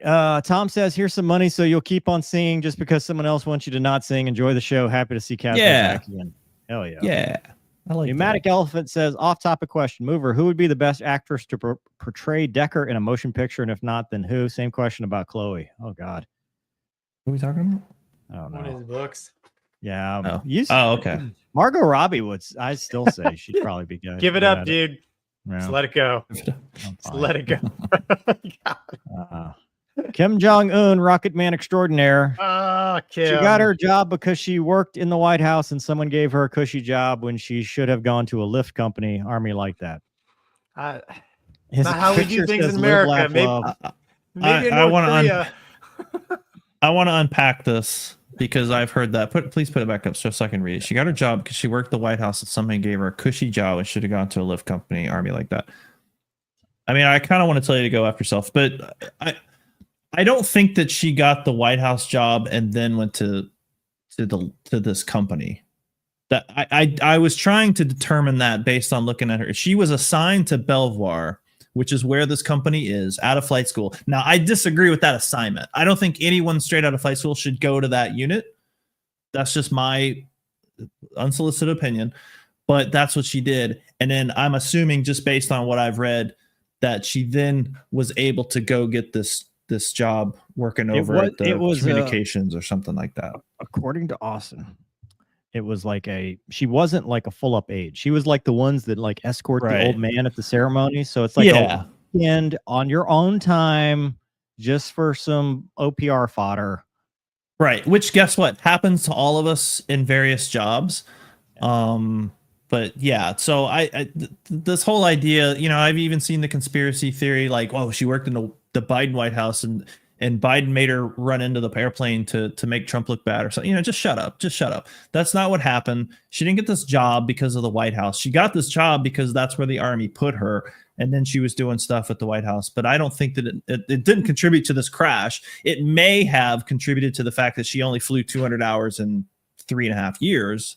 But so did her job not being a line pilot. And this goes back to a big problem that the Army, when I went through the captain's career course in 2009, we had the general, I don't remember who it was, come in and ask a whole room full of captains. We had like 60 captains in the classes. How many of you lieutenants, when you were lieutenants right out of flight school, went to a flying job, meaning you were a platoon leader in an aviation unit in a flying job? And maybe half of the people in the room raised their hand. And he said, this is bullshit, because I've looked every damn brigade commander in the eye and said, do not do that. I don't care if you have to have 5 lieutenants in a company or a troop, they should be flying. And that's to avoid this kind of crap where you have these staff officers. Lieutenants in the Army should be flying, period, full stop. That's what they should be doing. Okay. Yep. Nope. Oh, sorry. I'm gonna get through these so we don't just have one topic for the whole night. Cluterus says, do you feel more mishaps happen from being undertrained or being too complacent? I mean, it's tough. Complacency kills. Complacency kills. I don't know that undertraining kills as so much as it's usually. I mean, there's a phrase that says complacency kills, right? Yeah. There's a reason we say that. We don't say lack of training kills, right? Yeah. So I think it's complacency. Yeah. But only just. Kim Jong-un, Rocket Man Extraordinaire, Gonky #1 pilot. We're back. Thank you. Thank you. Kim Jong-un also says, I got vertigo from an IED and TBI, was relieved of commanding my Bradley and Scout platoon. What a career Kim Jong-un has had. Yes. But he's gone far. To the top. Mike Detloff says, appreciate the pilot perspective on this event. You guys are adding a human element to the event that we just don't get to understand. Well done, fellas. Thanks, Mike. Joe says, I changed my mind. Asking to stop singing is like asking Pavarotti to shut up. 60-3.14 says, splitting the pieces going between the prohibited areas north of DCA. Okay. I'm not reading this one. It's stupid. Oh, hey, it's KC. I don't fly helicopters. I prefer the aircraft that glide when stuff goes wrong. It's called auto rotation, sir. Yeah, that sounded like a perfect good check ride and great CRM. The system failed them all that night. Yeah. Yeah. If that last part had not happened, they go back and she's down on herself because she did the go around, and he's like, listen, ma'am, you're going to get better. You just need to fly more, press. Guaranteed. And I want to add, I know you want to move on from this topic, but just for context, so that people understand, because I did see some comments earlier about this, like, would she have passed this check ride? You have to understand, remember, every aircraft that the Army has is a 2-person aircraft, right? So Gonky and Mover, they finish flight school, they're flying a single pilot aircraft. They spend a ungodly amount of time in school because they're going to be a single pilot in that aircraft, and they have to be a pilot in command from day one. The Army does not operate that way. So when people graduate flight school and they go to their unit, they are trained to be basically a co-pilot. Okay. And that's what this person was doing, was going through an annual check ride. I think it was an annual, to be proficient as a co-pilot. Not if this was a pilot in, like, for instance, if she was up for her PC check ride and she made that turn with the wind, that would have probably been a, hey, you know what? You need a little bit more time to cook, because that's not a decision that we would expect a pilot in command to make. But as a pilot learning, yeah, that's okay. You're going to make those mistakes, right? So that's just to give a little bit of context of what kind of check ride this was. We're not trying to make her master aviator. She's just, are you competent and capable as a crew member? And I think that she was, from what I could tell. Flexi says, I got here late, but Gonky, did you see the C-130 announcement for DCS? Time to make your dreams come true. I did see that. I saw it, Plexi. I saw it. We were going to cover it, but we don't have time. Dude, I was in the ultimate DCS C-130 apparatus this weekend. It moved. It moved. It was cool. It moved at 2 times speed, which was about right. Yeah. Joe says, let's take advantage of Casmo being here. How do you make such ops safe? I mean, if we're talking about the route, I think we've beat that horse to death. It shouldn't have existed in the first place. It's just not safe in general. Again, if I'm in a helicopter and a jet flies over me 100 feet above me, we're going for a ride. And it's not a fun one. Okay, we're back there riding the bull. So it's stupid. Somebody needs to clip that and make it a GIF. Here it comes. Why do I do this to myself? Perfect. Michael says DCA is crowded because Congress doesn't want to drive to Dulles. That's true. That's true. Yeah, Reagan should go away. That's my opinion. Yeah. Make it an Air Force base. Deadly +1 said we had a 60, called the wrong F-16 in a flight of 4 in sight. He saw 3, not 4, and we had an almost identical crash. Luckily, Captain Brassballs in the 60 ripped an airframe stressing turn to avoid. Dude, I've seen that in the pattern where somebody inadvertently breaks in front of dash 4 because they were coming up initial and didn't see 4 way spaced out. Many a student down has happened because of that, dude. Many a jet dream has gone down the toilet for a UPT student. Well, I mean, there was an A4 crash where they came up initial and he broke the wrong direction, broke into his wingman. F5, wasn't it? Oh, yeah. Wayne B says, had a flight on a Lancaster Mark 10 bomber on Saturday. It was an experience. Those 4 Merlins are loud. Hell yeah. It sounds wonderful. Awesome. I watched Masters of the Air. Dude, those bombers. I know. I still need to see it, dude. I haven't seen it yet. Cinnamon's 06 says, do you think the warrant officer saw the wrong plane or he never saw a plane? No, I think he saw the wrong plane. I think he saw. I definitely don't think that he just said, I have it in sight. Yeah. Nothing to me indicates that he was that type of dude. That's just gonna be like, oh yeah, that is in sight. Yeah. 60 Pilot says, I'm upset you didn't get my display name. That's how I got you to give me $5. Buy them. Hal says, g'day, Jane Jets. Oh my God, words. I think I had a stroke. I'm at the tail end of an application for both Aussie Army Halo pilot and Air Force pilot. Do you know Margot Robbie? And can't decide which way I want to go. What are the best and worst parts about your roles? Air Force is cool. I mean, Army treats you like crap. Dude, I don't know how. Maybe not in Australia. I mean, listen, yeah. I got to hang out quite a bit and fly quite a bit with the Aussie fighter guys, and they were a fun group. I mean, that was a decade ago, but they're a fun group. So if you go that route, I think you're going to be okay. Aussies are cool no matter what. Yeah, I've worked with Aussies and all kinds of stuff. Yeah, I mean, fly jets, fun. Okay. John says, hi guys, sorry I'm late. I know you guys are passionate about flyover time, but you see the Hall of Fame game F-18 flyover they needed skid. Yeah, they were super early, but we won't cover it because we're tired of beating up people. All right, Doug, we're going to stay on the Army topic. Okay. Can we go to that you probably tried to pull up a while ago? Ready, sir. All right. So breaking news, and this is amazing to me. Not just the news, but the fact that the military can move this quickly.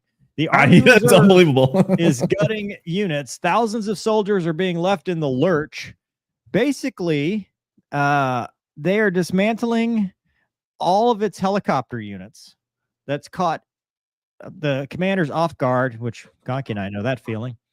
The cuts, which are set to eliminate all of the reserves helicopter units by the end of summer, which is like this summer? This month. Yes, this summer. Part of the Army Chief of Staff General Randy George's broader push to modernize the force by shedding legacy formations and redirecting resources towards emerging technologies such as drones and AI. But the transition left troops asking both the pace and planning of the changes. Military.com spoke to 16 Army Reserve aviators, including commanders and senior NCOs, who expressed frustration.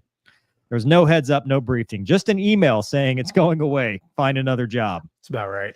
That's actually, we've been there. Scroll down, Douglas. Treatment. News it began trickling out in February when Brigadier General Roger Dion, the head of Army Reserve Aviation Command, who no longer has a job, began meeting the commanders to give them a warning that the Pentagon had its sights on Army Reserve Aviation for cuts. This is whirlwind fast for government work, one aviator noted. Some reserve units are now working to find alternative roles for their pilots and full-time personnel, including placement with federal agents such as CBP. Opportunities within the National Guard and active duty Army are limited and often require relocation, adding another layer of complexity. For junior enlisted soldiers and part-time reservists and support roles, the road ahead is even more complicated. Transferring to a new unit or occupational specialty can take months of retraining. There's just no time to plan. That's insane. The opportunity to continue their service in other units where the skills can be utilized is what the opportunity they have. So it's 4,600 soldiers, including fixed-wing helicopter units, make up the lion's share in California, Washington, Texas, Kansas, Colorado, Florida, South Carolina, North Carolina, New Jersey, and Kentucky. It's not easy. And some people don't want to go to the Guard. And some of them have to pay back their enlistment bonuses if they just quit. Yeah, we were told if we got that, we'd have to do that. So anyway, and then lawmakers were like, what the hell? There was, I think, what's his name's brother was asking what the hell. Luttrell was asking on Hill why the Texas base formation, because they do Hurricane Harvey support and our hurricane support. Yeah, Morgan Luttrell. Gentlemen, your thoughts. Go ahead, Casmo. This is you, buddy.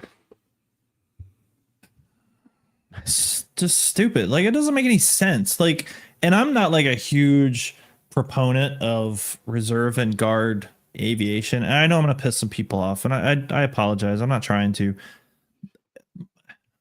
My problems with guard and reserve aviation is never really with at the pilot level. Those guys are good.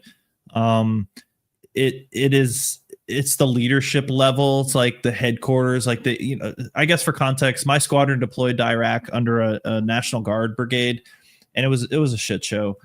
And by the time that our very short deployment ended, we owned like more than half of the aircraft in the brigade because we were the only ones who knew how to like manage it. So I have these complex thoughts about guard and reserve units because you have like dudes who are doing pilot stuff, but then they don't really plug and play with the rest of the Army very well.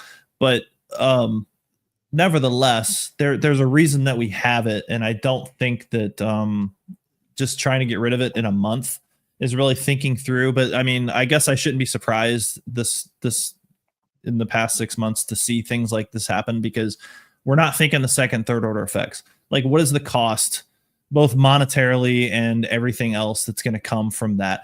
How many people did you say? 4,600 or something like that? Yeah, it was something like that. Doug, so how many of that are warrant officers? You can't just like, there's not only so many places you can put warrant officers. So what are we doing with these warrant officers? Like, well, now you're in charge of the mess hall, right? Or now you're a boat warrant. Handed out towels. You're the PX guy.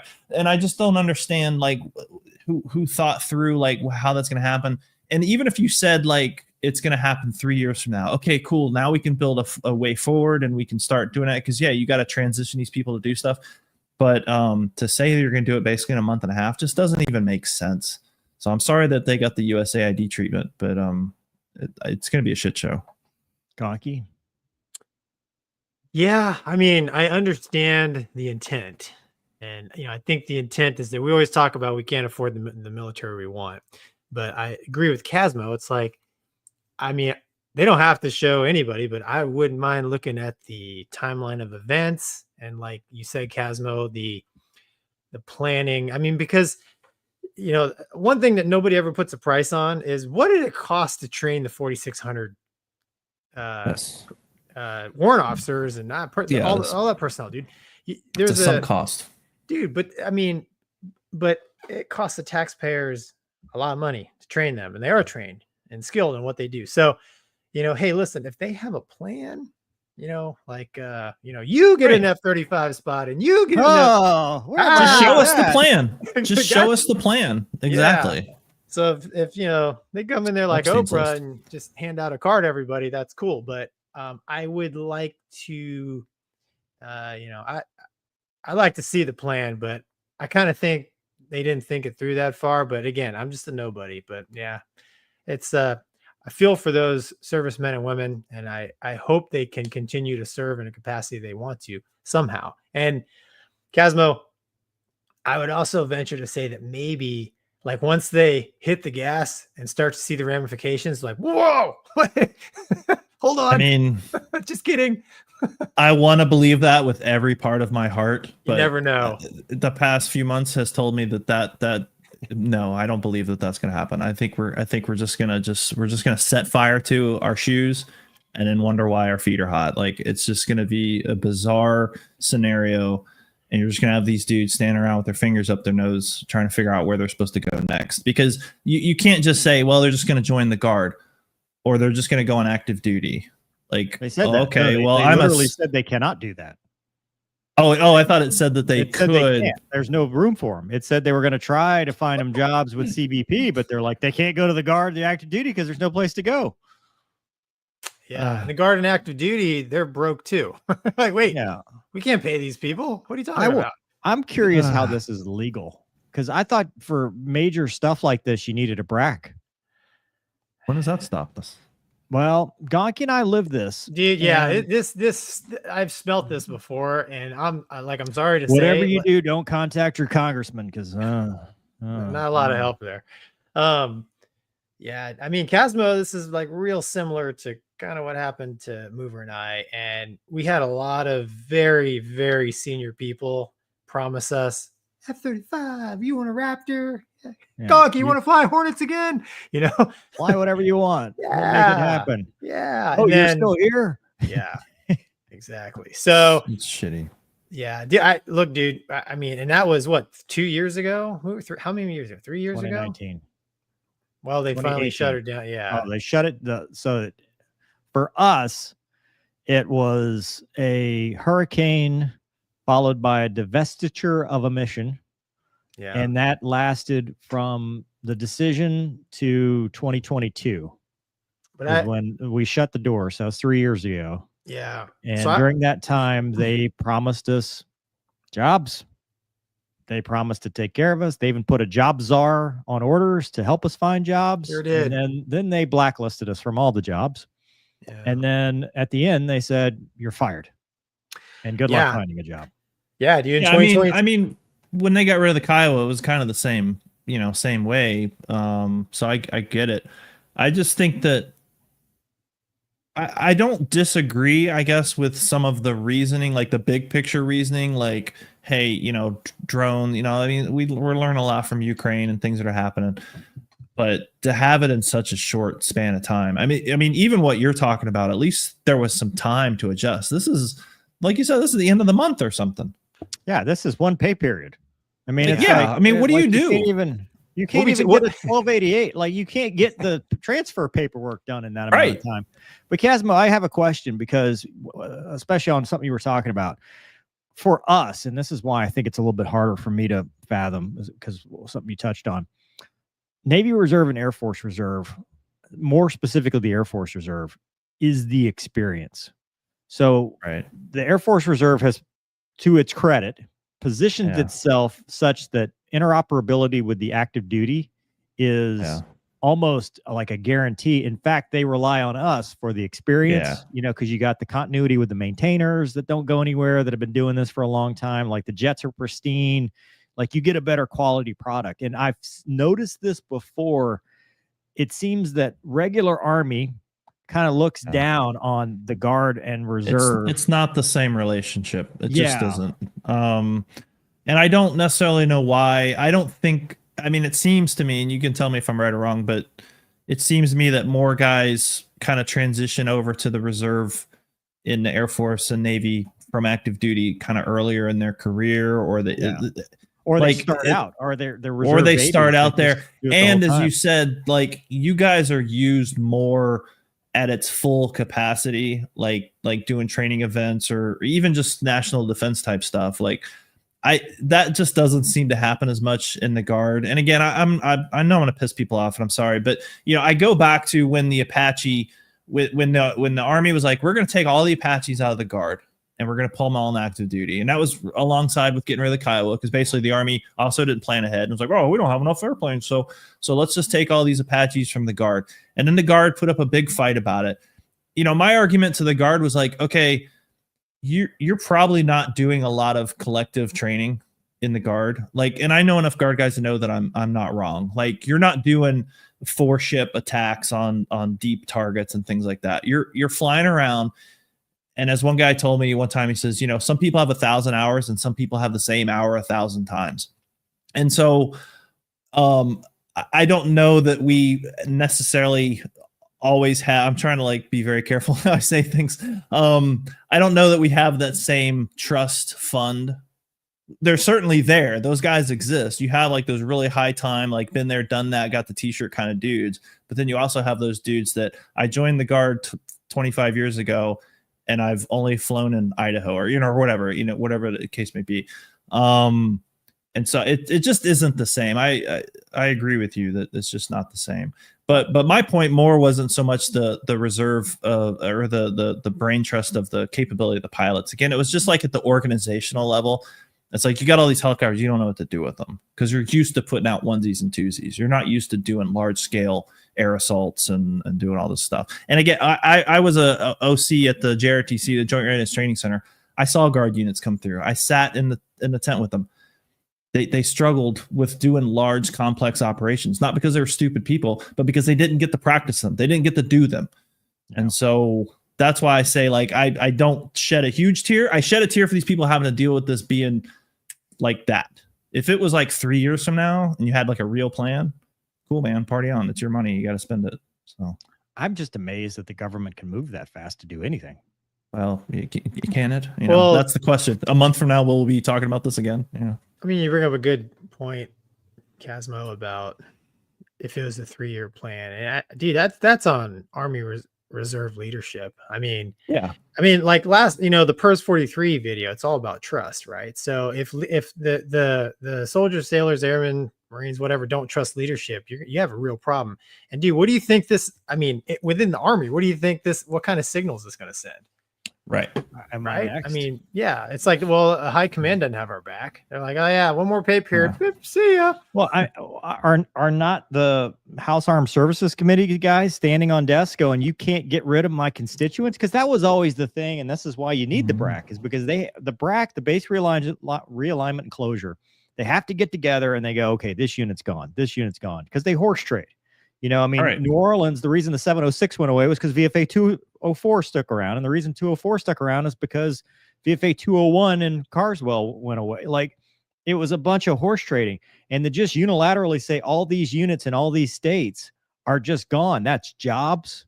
That is a lot of money. Basing, that's the aircraft, that's everything that goes. I'm just so surprised. I agree with you, Casmo. Will we be talking about this in a month or two? Or it's bound to backfire. It has to. I don't even think it's possible to do it that fast, but yeah. All right. Kim Jong-un, rocket man extraordinaire, says getting rid of helicopters like the A-10 is gay. I owe my life to both of them. Being an 82nd baby, at least I can still make fun of the 101. Well, with that, I can agree with them. The 100 and worst is the worst. I did not know that the helicopter A-10 existed, but I'm intrigued. Kim Jong needs a better intel person. No, let them know. Let them think what they think. Yeah. And Andy says it's said everything is obsolete, yet they still dig holes with shovels. I mean, well, they never said the shovel is obsolete, right? Well, okay. So are they going to transition these reserve dudes to drone shovel pilots? Guys. They're going to be drone nerds. Yeah. No. Backpacks have to walk everywhere. Yeah, the worst. Brian says they want to move to the new tech, but do they actually have the new tech in hand, or actually coming off production lines, or are they leaving the nation with our pants down in a ballroom? We're gonna find out. Yeah. Didn't you see the commercial Hegseth with the drones flying over his head and stuff? They're ready. They got it all worked out. The plan is there. Kim Jong-un, rocket man extraordinaire, says, had a medevac pick up 3 of my guys after an IED cut our Humvee in half. The crew flew from Baghdad down to FOB Shosin while taking fire to get them. Much love for the crew. Love them till I die. Okay. All right. Perhaps you need a different account for the serious stuff. It confuses me when I read this. I'm not sure that was serious. That was very serious. Justin says, isn't that a river in Asia? Chosen? Oh, okay. I was thinking that was like a river in Asia. And he's the Chosen Reservoir. Right. That's in Korea. That's in Afghanistan, right? Or is that Iraq? That's in Korea, right? Well, the Chosen talking about Reservoir, but Fob Chosen. He said Baghdad, so it was Iraq. I didn't know that. Okay. Iraq. Yeah. Is there Justin says, I don't know. I volunteered to be an M10 Booker crewman in the 82nd, and HRC screwed up and moved me to Carson instead. Hindsight being 2020, the unit got US aided also. Is that our new term for things? Yeah, that's what I call it. Kegsmith. Fuga Francois. If you wanted to feel better, it's the same in the France for reservists. Wow. Hey, dude, the turkey guy hasn't shown up yet. Yeah, he's okay. Right. Yeah. Kim Jong-un, rocket man extraordinaire, says, I'm kind of kinda lit off of rum and OJ. Gonky can fly me anywhere. Now he's back. You got it. You got it. Justin says Air Force, National Guard, Reserve component have high-speed missions and Jesus uses Christ. with the career-driven professionals. Army, National Guard, Reserve component or trailer park ASVAB waivers with JROTC complex. I did not say that. That is not. No, I he did not said say it, that. Casmo. You're No, good. he said that. That said You're that. good, dude. I know I've pissed off some people with just like saying what I said, but I'm not You trying can to. join the Wombat Club. That's fine. Just don't read the comments, man. Aaron Z says those helicopters Come come on. in handy during natural disasters. Yeah. Well, exactly. And that goes back to my whole like, why is the Guard fighting to get rid of Apaches? Like, if I was a governor, I wouldn't want Apaches. Well, I do because of the money, but that's really what it boils down to. But why do I want Apaches? They're not going to help me when Hurricane Suzanne comes in and blows a town over. I want Apache. I want Blackhawks and Chinooks, but whatever. Kim Jong-un, FOB chosen, sat in the Euphrates River at Pier Plant. At the pier plant. Wow. It's a plant that makes piers. 60 pilot. 101st is not the worst. I want my $5 or $10. The Band of Brothers. PC Load Letter says intercept over Bedminster, New Jersey yesterday. How does that happen? Well, somebody doesn't check their NOTAMs. Yeah. That's how it Hmm. happens. Oh, yeah. Don't do drugs, kids. Okay.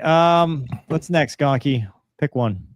At the end, you want to talk about the F-35 crash? It's gonna be quick. Yeah. An F-35 crash. Yeah. That's literally pretty all we much. know. Like what? The only thing we know topic. about it is VFA 125, which is the RAG.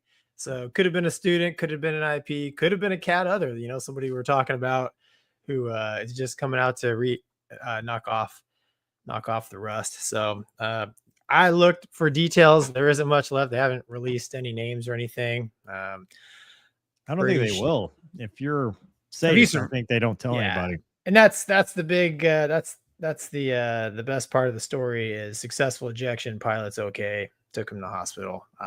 Him or her, I don't know. And they are fine.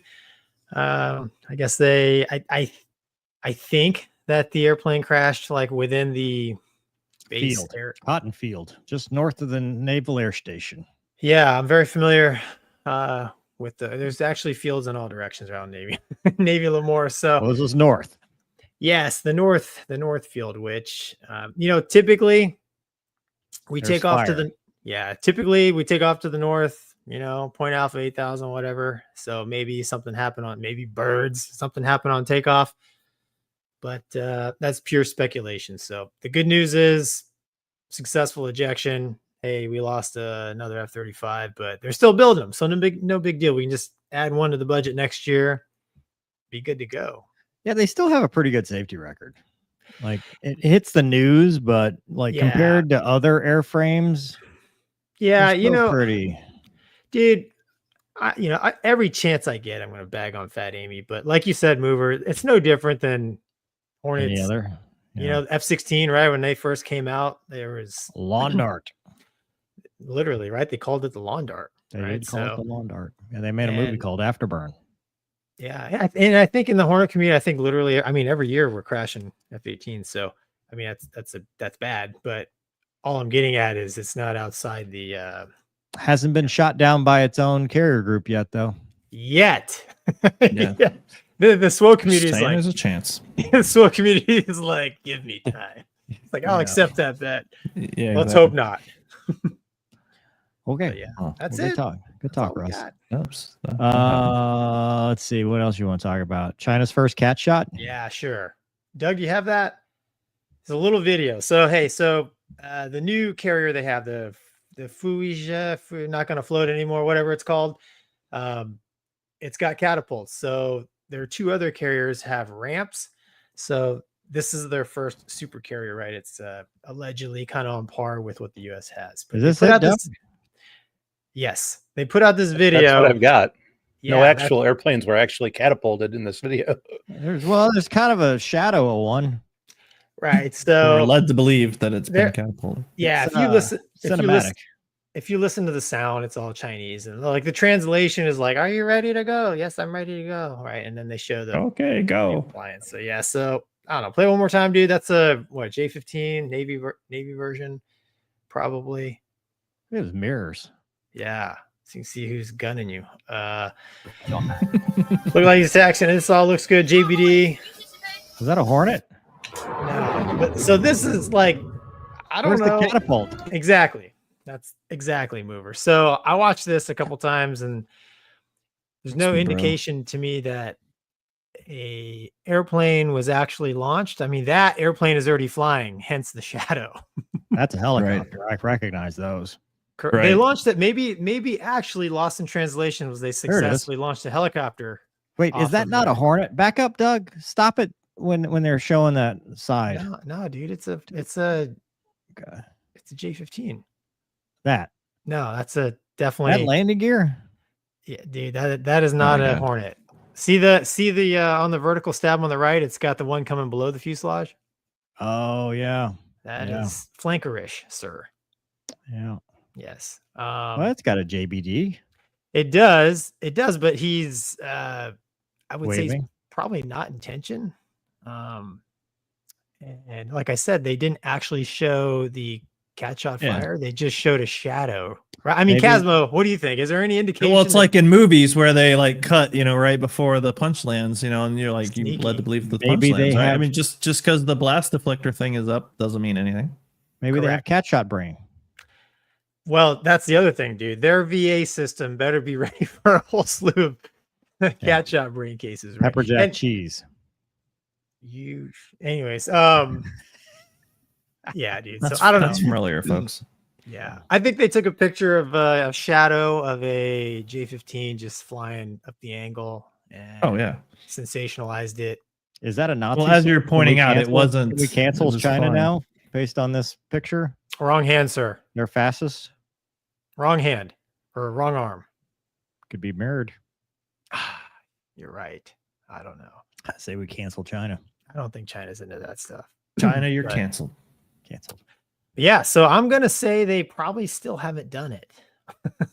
Oh no, Christopher McFadden says they have. I know, but dude, if true, I feel like if they had done it, they would have taken a picture of it. Exactly. It's a Thank you, screenshot video showing the launch. No such video exists. Now, in their defense, I will say that. I mean, I think the flanker J-15 is a pretty menacing looking plane, and if they get the shot right coming down the cat, I think it'd be a cool picture. But I'm with you, Casmo. I think like if they actually did it, it'd be like PR dream. So voice clips from the control room suggest actual takeoffs. How do voice clips from the control room? Because they said cleared for takeoff. Yeah. And then somebody said, okay, I will take off now on this catapult. Yeah. Good work. I am going so fast. Well, right. You bring up there you go. There it is right there. That's exactly right. Parameters checked. Position 2 clear for takeoff. And then they say all set. Conditions normal. Take off. All right. So where did this article come from? Interesting engineer. Okay, fair enough. Can we go to the next subject? You know what I mean? Like this is clickbait. This is just to get views. That's all this is. Somebody took something and then just like expanded upon it so that idiots like us would talk about it. This is trash. Well, you're canceled. We've debunked him. Basically, he's canceled. So now everyone will know that the shoe is on the other foot. I see what you're saying, Gonky. Yeah, I'm picking up what you're putting down. You're also. I see you up there. Like now you can point kind of. Oh, yeah. All right. What's next, Gonky? Aliens, Night Stalker, Delta Airlines. Yeah, let's do the Delta. Blue Angels. Delta's had a hell of a week. It has. Hell of a week. Let's do the so much. Surprise us with a Delta. What's next? So much. People were upset recently. Yeah, dude. No.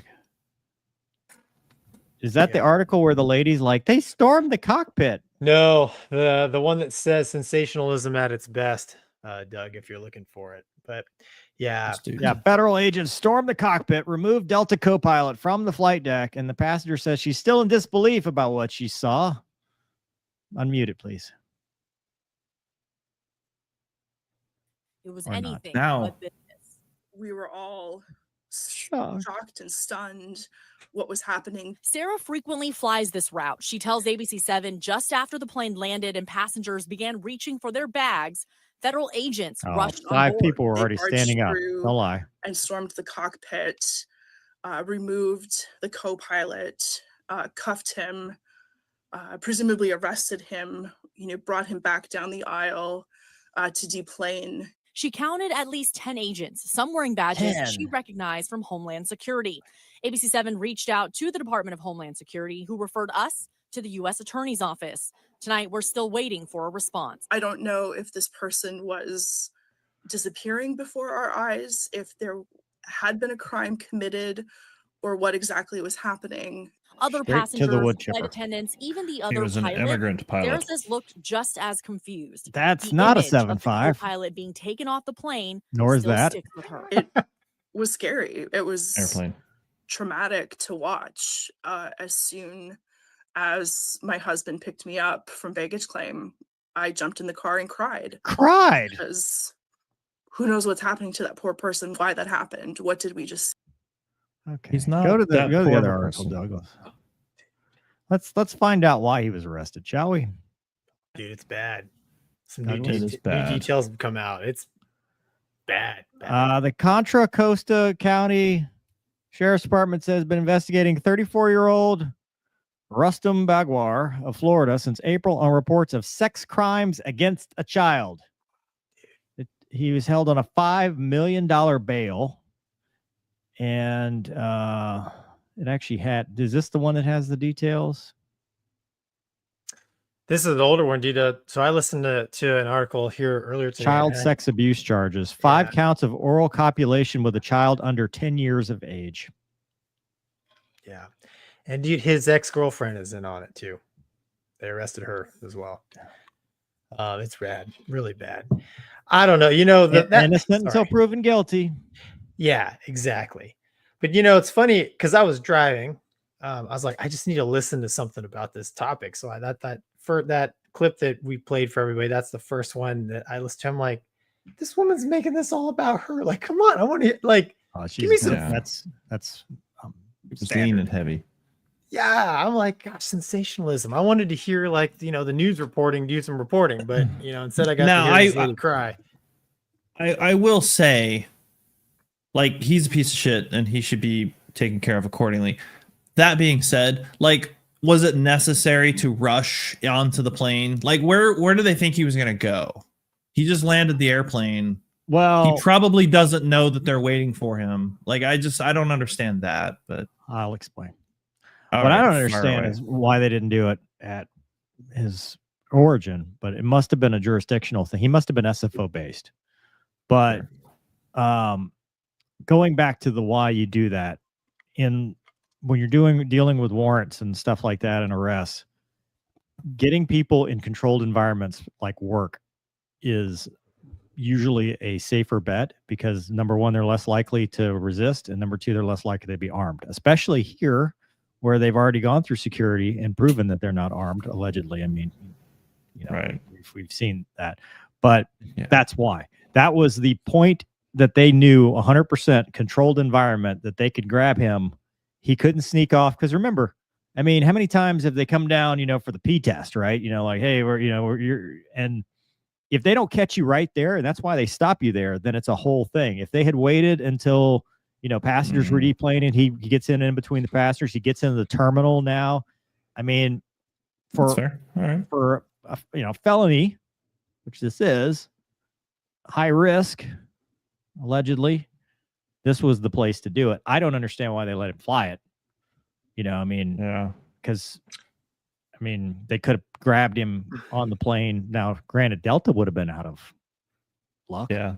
Well, follow the money, but he's going to. All right. Well, I'm a reasonable guy. I accept that answer. Thank you. Casmo, now that I think about it, we've had law enforcement come on the airplane and remove passengers. Like, they didn't wait for them. They a line of 3 or 4. That's the best place to do it, dude. Yeah, because like you said, dude, where are you going to go? Yeah. Yeah. You can't run. You can't fight. You fight there's no place to really Yeah. Have you been in a 7.5 cockpit? I mean, it's pretty. I feel like you put other people at risk in that scenario, but it doesn't matter. Yeah, I get it. I understand. Well, and they also, I mean, this is a long investigation. They also know, right, his propensity for violence. Right. They kind of have an idea. So they know he's probably not going to resist, but they're still not going to just like, oh, well, because that's complacency. They put it on the sign. It kills. Dude, that's why he kills, not lack of training. I think that's why there's 10 of them, man. Because there's a serious buffer between the cockpit and passengers in the back. You know, I'm sure that's it. And it's probably wasn't 10 of them either. Yeah, it's probably like what, 4? Yeah, I mean, yeah. People think that, you know, they're like, well, how come every traffic stop you see 5 cars? It's like, it's usually 2. And that's just because it's 5, dude. Yeah. It's one too many, according to me, but stop resisting, Casmo. Yeah, dude. Are you a sovereign citizen? Do you roll the window up and are like, I know I'm not traveling. I'm not engaging in commerce. That's right. I don't have to answer your questions. That's a fun. You'd be really my arms. I'm like, cuff them. I don't have to worry about ice yet, so I'm not that far yet. North Carolina, the troopers will take you down. I'll try. Yeah. Anyway, what's next? So we can talk the iPad. What's the iPad? Dude, we didn't even have that in the queue, but you're right. Are you serious? What's the iPad? The kid. Yeah, Casmo. So apparently, go ahead, lead off with it. Just let me freestyle. So I don't know all the super details, but apparently a Delta flight, this family went to, I think, England, and apparently left their iPad on the plane, and then they reported it to Delta and said, "Hey, we lost this iPad, blah blah blah." Well, it was still connected to like the family sharing, right, the cloud or whatever, and apparently all of a sudden they started getting pictures uploaded of this Delta pilot in uniform doing things to himself that are unmentionable on a show. Oh, boy. Yeah, here we go. Yeah. This just happened like it happened like days after the takedown that we just talked about. What? I mean, some layovers. When I first saw it, I thought it was an Onion. Because so many other Delta things had happened. When I first saw it, I was like, "Oh, this is an Onion article," and I was like, "Oh shit, no, this is real." Yeah. Daughter used her pink Peppa Pig. I guess we can't watch for $175. Jesus, we can't afford that in this show. Yeah. Budget for that, dude. That's why. I mean, I'm the guy that's got tape over every single camera of every device that I have. But like, I just watch. But it's just because I don't want Big Brother spying on me, right? But like, why would you? He knew what he was doing. He knew what he was doing.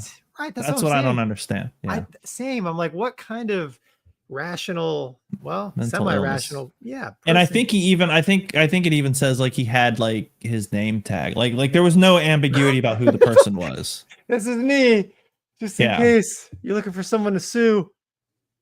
Yeah, it's wild, dude.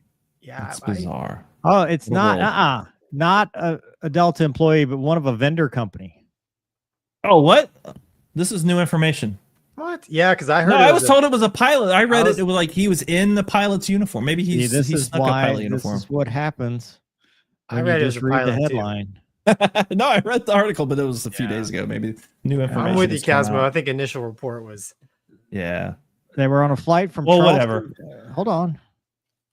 Connecting flight. This is 2023. When they arrived in London, they realized they had left an iPad belonging to their younger daughter in a pink Peppa Pig case.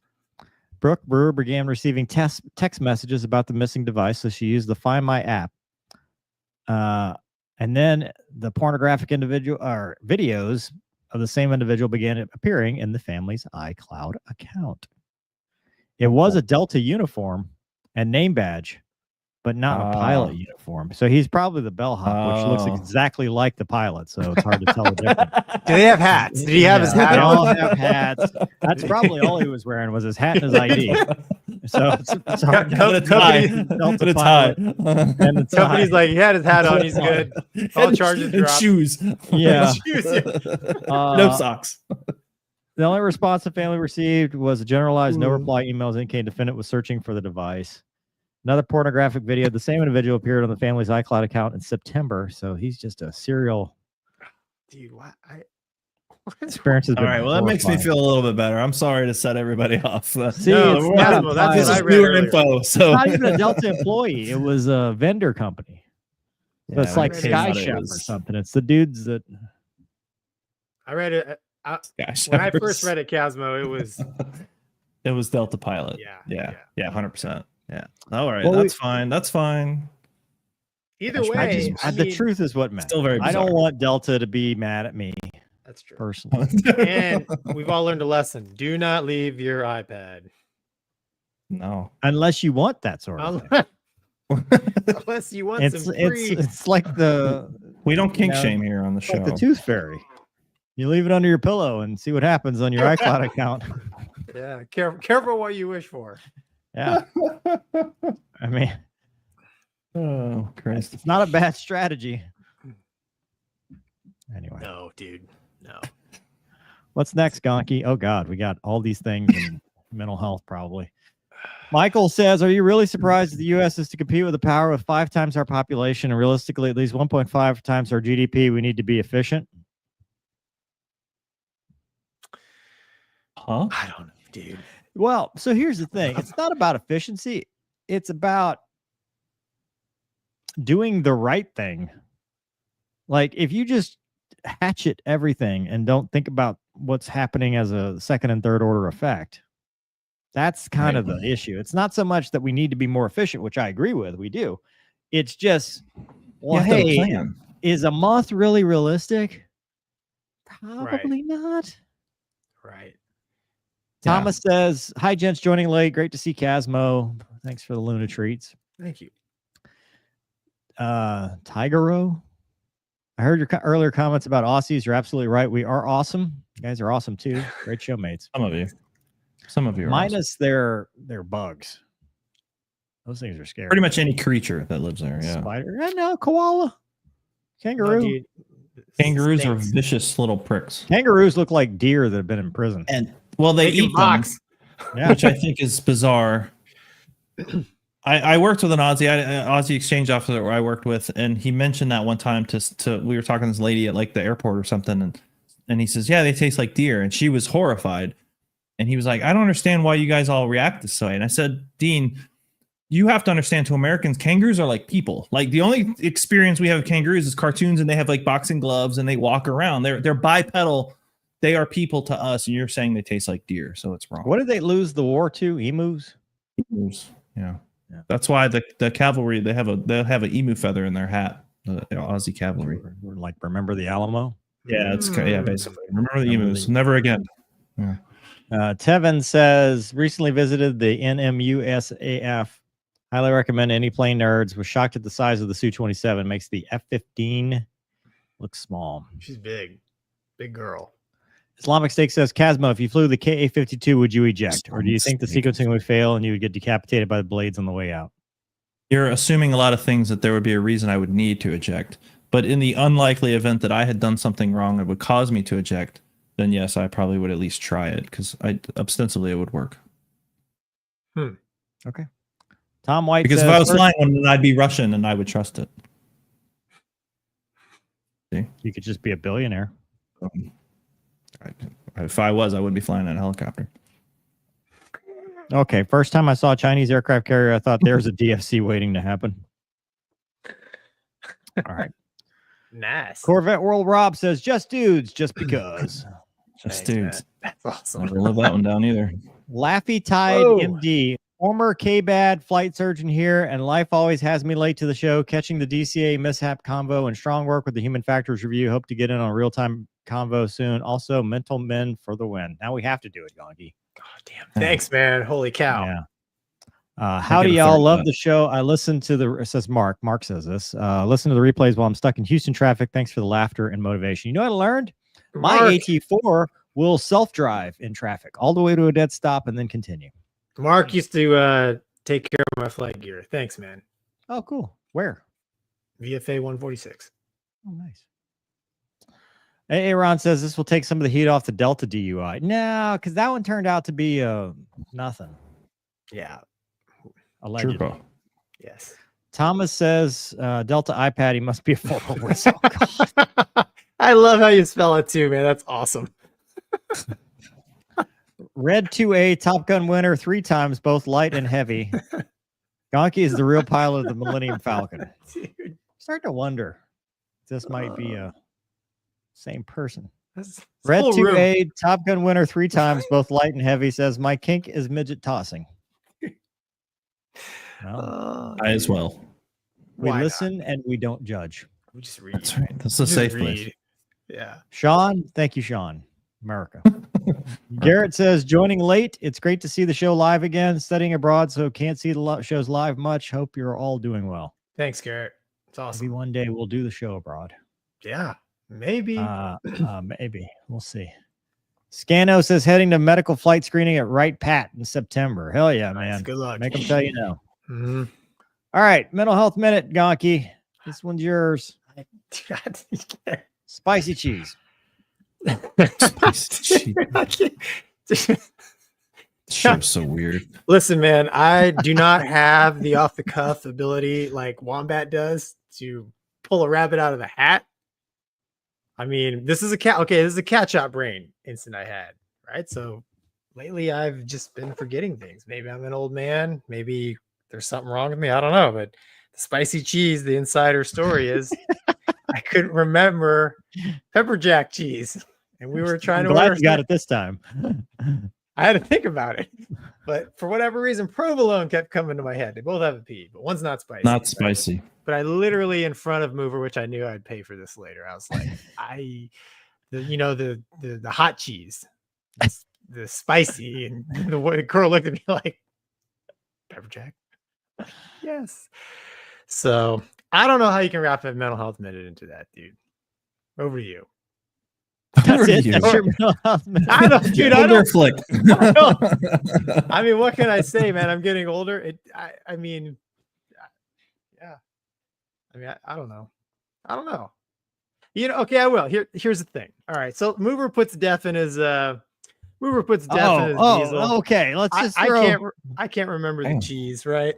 So, and I guess it does make sense. I mean, you know, I mentioned that, you know, there's serious health problems going on in my family. Not with my here with me, but in my family. And you know, my parents are in their 80s, and weird conversations are starting to happen. You know, like when I go this, that, and the other, and like, you know, dealing with finding money, and like, you know, my dad sent me a letter yesterday, and it's very. You know, the way he wrote it was, he just doesn't talk like that, right? But he's getting old, like he's in his 80s, right? So, and, you know, mentally it starts to get me down, and I think about myself, and you know, today I kind of made I made the mental shift, like, listen,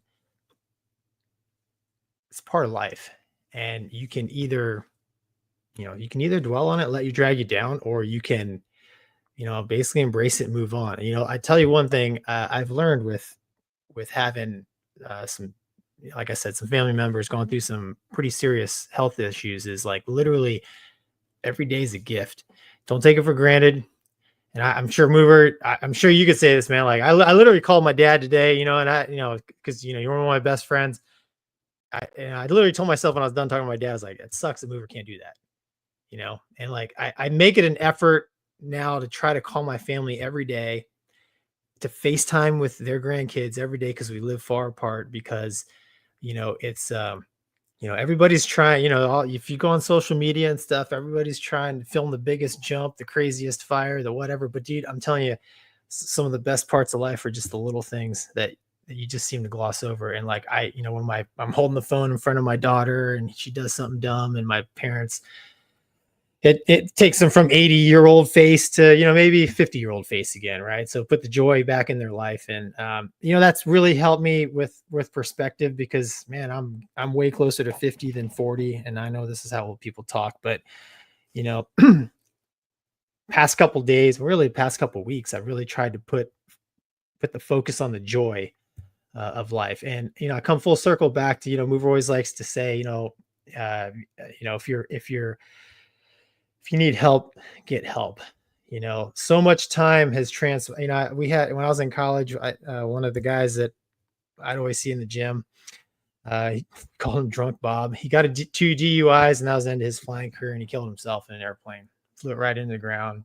Last transmission is, "Mom and Dad, I love you." And I just think, man, that was 25 years ago. I'm like, dude, so much life has happened, like not even flying related, that would be so worth it for me if it was me, right? So I guess that's my mental health minute is, you know, if you're starting to lose your mind a little bit, maybe you're getting older, maybe you're struggling with an injury or something, don't forget the little things can be a real blessing. Mover.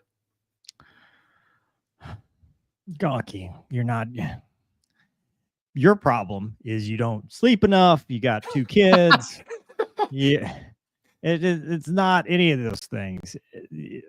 Part of why I was bringing this up, why I said spicy cheese, is because yesterday you said something and you were like,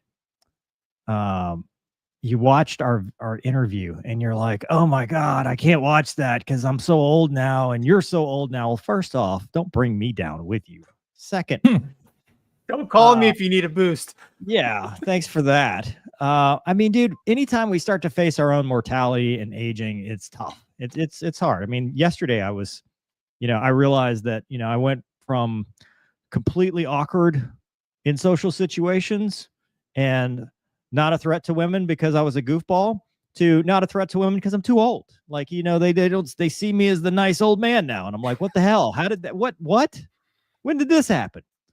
But dude, we go through these phases in life where, you know, we always think, I mean, you're going to look 20 years from now, you're going to be like, man, I look so young when I was, you know, on the Mover and Gonky show at 40, whatever.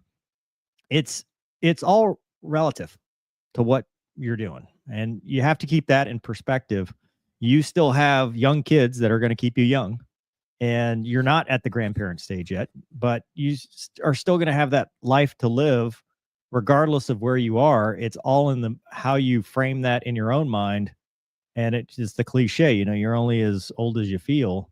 And as long as you keep that mentality and keep trying to move and don't stay stagnant, then, you know, you have the ability to enjoy your life, because we're the ones that put ourselves in these boxes, so to speak, and think about ourselves and, you know, focus on because other people don't. Like, to me, you don't look any different than you did when we did that interview. You know, I don't care.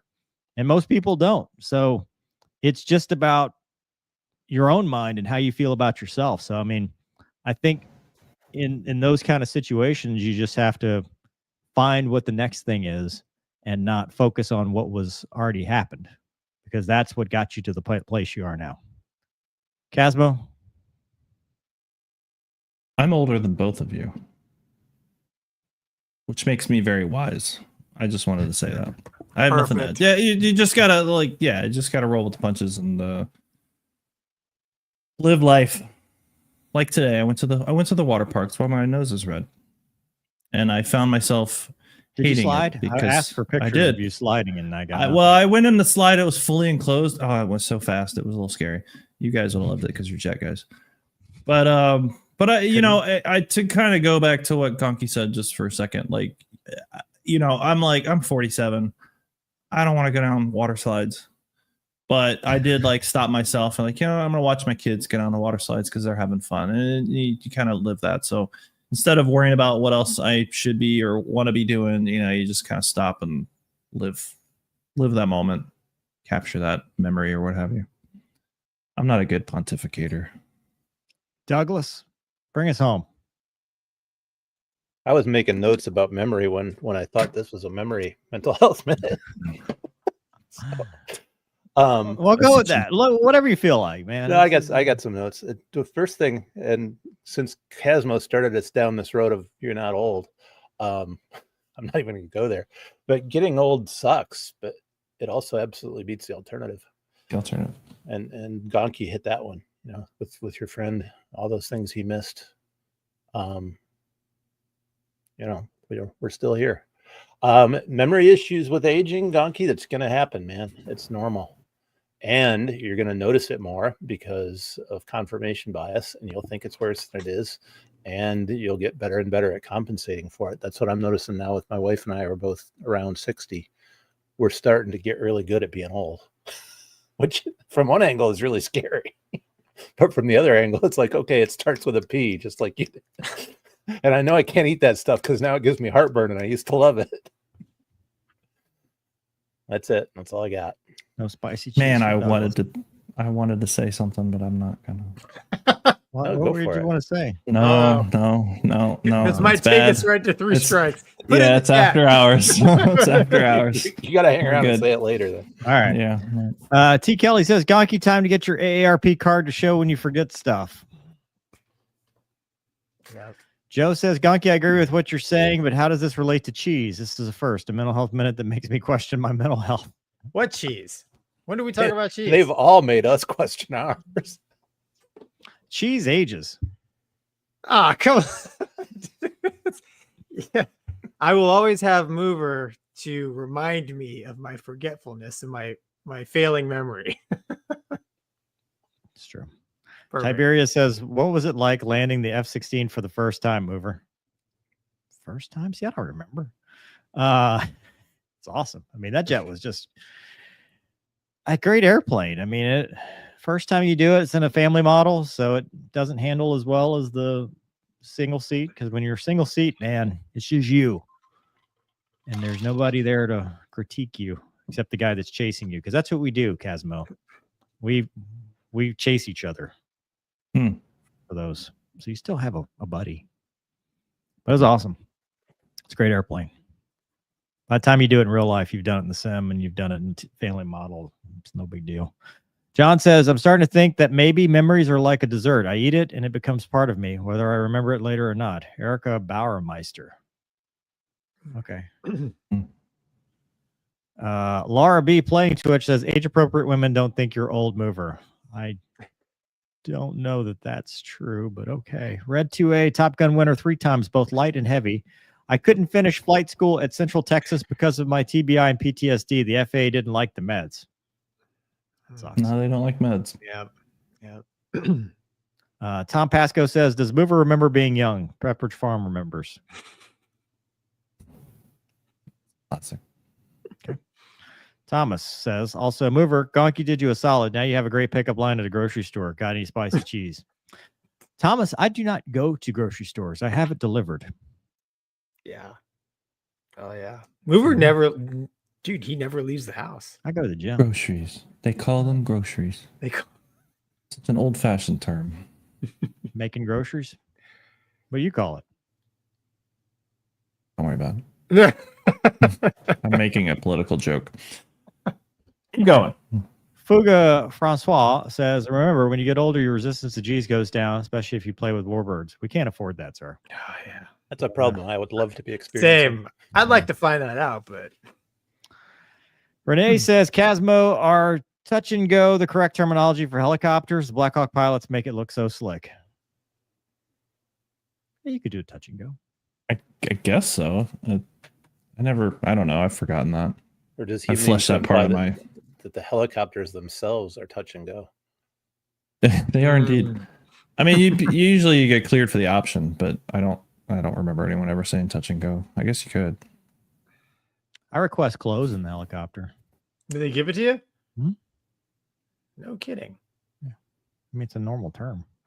Stephen Billings, Air Godzilla says, Mover's right. You're as old as you feel. Oof, hope not. Oof, yeah. Way older.